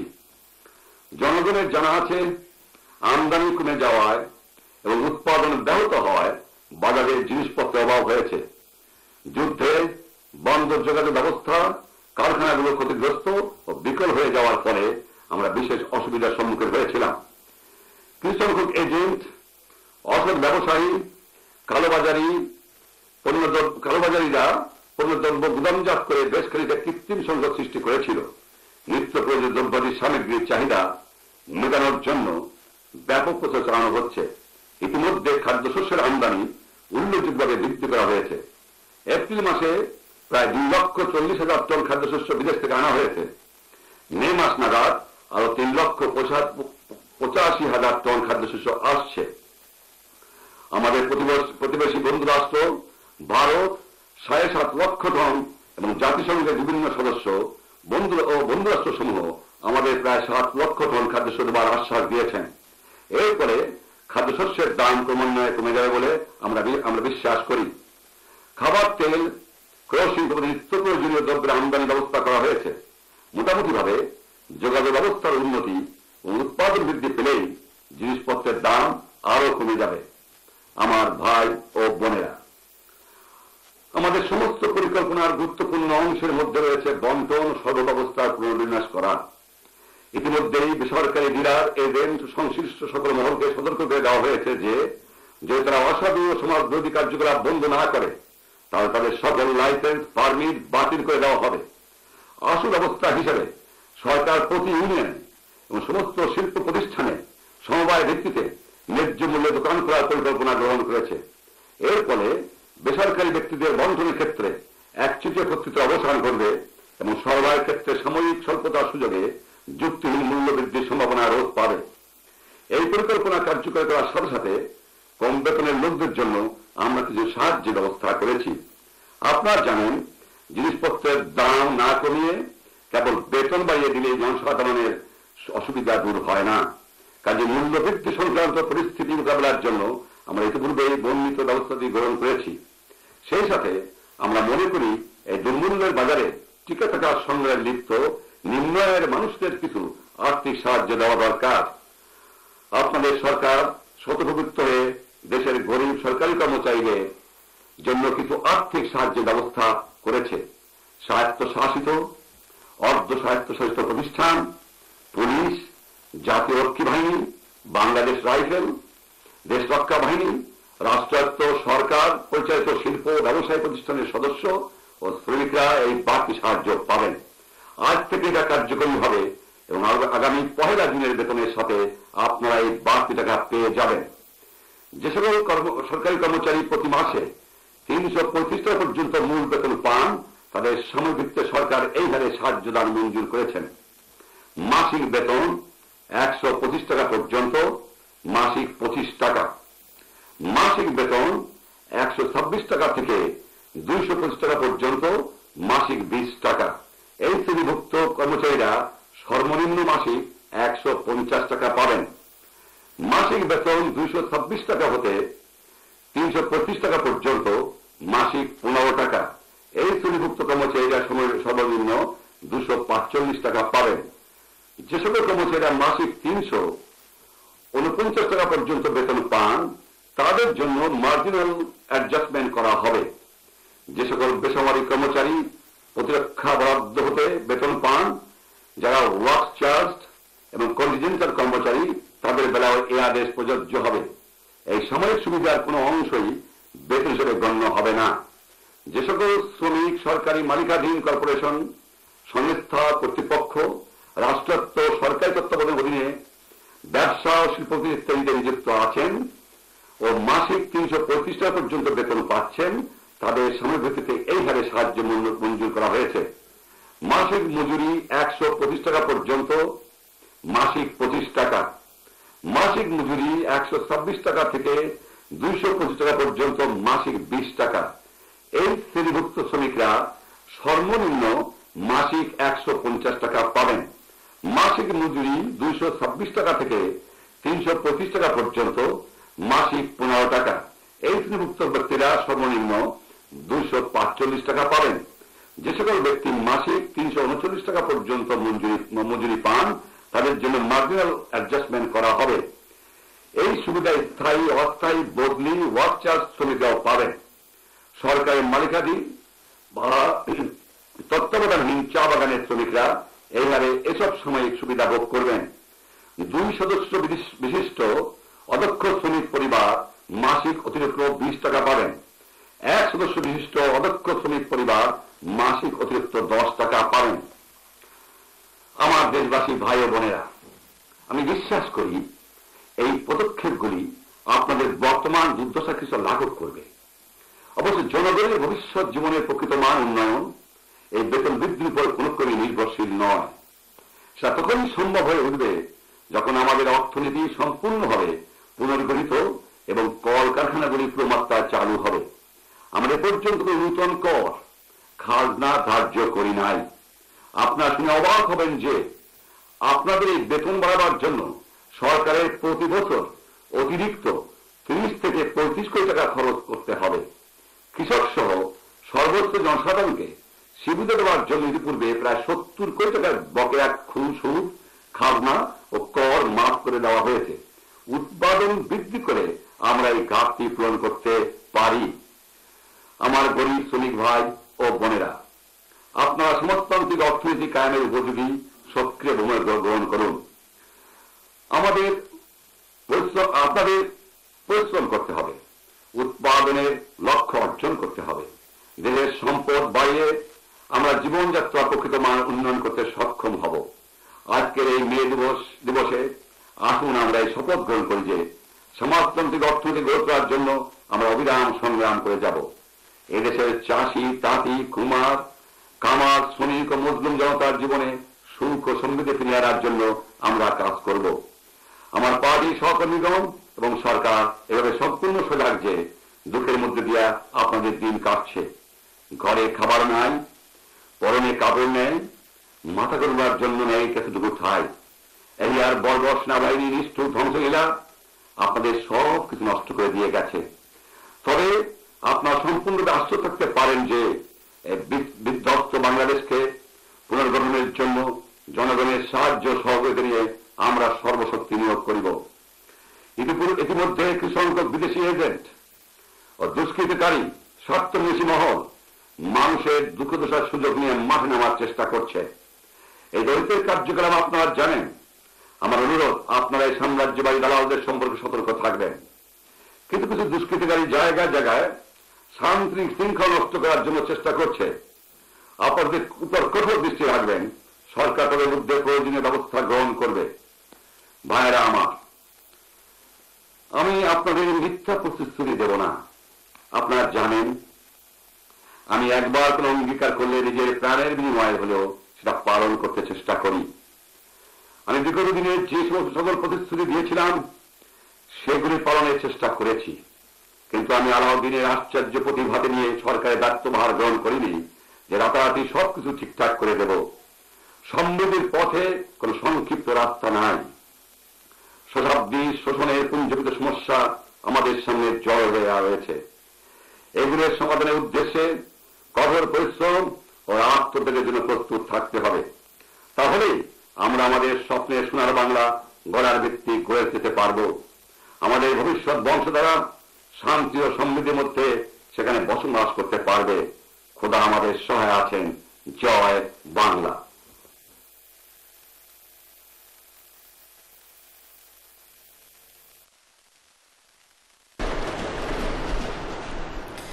মাননীয় সদস্যবৃন্দ, আমরা এতক্ষণ সর্বকালের সর্বশ্রেষ্ঠ বাঙালি স্বাধীন বাংলাদেশের মহান স্থপতি জাতির পিতা বঙ্গবন্ধু শেখ মুজিবুর রহমান কর্তৃক 30 এপ্রিল 1972 তারিখে মে দিবস উপলক্ষে প্রদত্ত ভাষণটি শুনলাম। মাননীয় সদস্যবৃন্দ, দ্বাদশ জাতীয় সংসদের দ্বিতীয় অধিবেশন 2024 খ্রিস্টাব্দের দ্বিতীয় অধিবেশন কিছুক্ষণের মধ্যেই সমাপ্ত হতে যাচ্ছে। অধিবেশন সমাপ্তি সংক্রান্ত মহামান্য রাষ্ট্রপতির ঘোষণাটি আমি পাঠ করে শোনাব। মাননীয় সদস্যবৃন্দ, এবারের অধিবেশনে মোট কার্যদিবস ছিল 6। এই অধিবেশনে একটি বিল পাশ হয়। আইন প্রণয়ন সম্পর্কিত কাজ সম্পাদনের পাশাপাশি কার্যপ্রণালী বিধির 71 বিধিতে 242টি নোটিশ পাওয়া যায়। নোটিশগুলো হতে 6টি নোটিশ গৃহীত হয়েছে এবং গৃহীত নোটিশের মধ্যে 4টি নোটিশ সংসদের বৈঠকে আলোচিত হয়েছে। মাননীয় প্রধানমন্ত্রীর উত্তরদানের জন্য সর্বমোট 38টি প্রশ্ন পাওয়া যায়, তার মধ্যে তিনি 15টি প্রশ্নের উত্তর দিয়েছেন। বিভিন্ন মন্ত্রণালয়ের মাননীয় মন্ত্রীদের উত্তরদানের জন্য প্রাপ্ত মোট 902টি প্রশ্নের মধ্যে মাননীয় মন্ত্রীগণ 364টি প্রশ্নের জবাব দিয়েছেন। মাননীয় সদস্যবৃন্দ, সংসদ অধিবেশন পরিচালনায় আমাকে সহযোগিতা করার জন্য আমি আপনাদের সবাইকে আন্তরিক ধন্যবাদ ও কৃতজ্ঞতা জানাই। আমি আন্তরিক ধন্যবাদ ও কৃতজ্ঞতা জানাই মাননীয় সংসদ নেতা ও প্রধানমন্ত্রীকে, যিনি সার্বক্ষণিক আমাকে সংসদ পরিচালনায় সহযোগিতা প্রদান করেছেন। আমি সংসদ উপনেতা, মন্ত্রিসভার মাননীয় সদস্যবৃন্দ, চিফ হুইপ বৃন্দ এবং সকল মাননীয় সংসদ সদস্যগণের প্রতি আন্তরিক ধন্যবাদ প্রকাশ করছি। আমি মাননীয় বিরোধী দলের নেতার প্রতিও সংসদ কার্যক্রমে সহযোগিতার জন্য আন্তরিক কৃতজ্ঞতা জানাচ্ছি। আমার সহকর্মী মাননীয় ডেপুটি স্পিকার ও সভাপতি মণ্ডলীর সদস্যবৃন্দকে তাদের সহযোগিতা ও পরামর্শের জন্য কৃতজ্ঞতা জানাচ্ছি। আন্তরিক ধন্যবাদ জানাই সংসদ সচিবালয়ের কর্মকর্তা কর্মচারীবৃন্দ, সরকারের বিভিন্ন মন্ত্রণালয়, বিভাগ এবং সব দপ্তরের কর্মকর্তা কর্মচারীবৃন্দকে। আরো ধন্যবাদ জানাই পুলিশ, ফায়ার সার্ভিস, গণপূর্ত, বিদ্যুৎ ও টেলিফোন বিভাগ সহ সংশ্লিষ্ট সকল সেবা প্রদানকারী প্রতিষ্ঠানের ব্যক্তিবর্গকে। জাতীয় দৈনিক পত্রিকা, বাংলাদেশ বেতার, সংসদ বাংলাদেশ টেলিভিশন, বাংলাদেশ সংবাদ সংস্থা ও বেসরকারি টিভি চ্যানেল সহ দেশের সকল গণমাধ্যমের সাংবাদিক কর্মকর্তা ও কর্মচারীদের প্রতি জানাই আন্তরিক ধন্যবাদ। আমি আশা করছি আমরা খুব শীঘ্রই বাজেট অধিবেশনে আবার মিলিত হব ইনশাআল্লাহ। মাননীয় সদস্যবৃন্দ, দেশ ও জাতির অব্যাহত সুখ, শান্তি ও সমৃদ্ধি কামনা করে এবং আপনাদের প্রতি সশ্রদ্ধ অভিবাদন ও আন্তরিক শুভকামনা জানিয়ে আমি অধিবেশনের সমাপ্তি সংক্রান্ত মহামান্য রাষ্ট্রপতির আদেশটি পাঠ করছি। গণপ্রজাতন্ত্রী বাংলাদেশের সংবিধানের 72 অনুচ্ছেদের 1 দফায় প্রদত্ত ক্ষমতা বলে আমি গণপ্রজাতন্ত্রী বাংলাদেশের রাষ্ট্রপতি মোহাম্মদ শাহাবুদ্দিন দ্বাদশ জাতীয় সংসদের চলতি দ্বিতীয় 2024 খ্রিস্টাব্দের দ্বিতীয় অধিবেশন 1431 বঙ্গাব্দের 26 বৈশাখ মোতাবেক 2024 খ্রিস্টাব্দের 9 মে রোজ বৃহস্পতিবার বৈঠক শেষে সমাপ্তি ঘোষণা করিতেছি। মোহাম্মদ শাহাবুদ্দিন, রাষ্ট্রপতি, গণপ্রজাতন্ত্রী বাংলাদেশ। আপনাদের সকলকে সহযোগিতার জন্য আন্তরিক ধন্যবাদ। আসসালামু আলাইকুম। বাংলাদেশ চিরজীবী হোক। জয় বাংলা।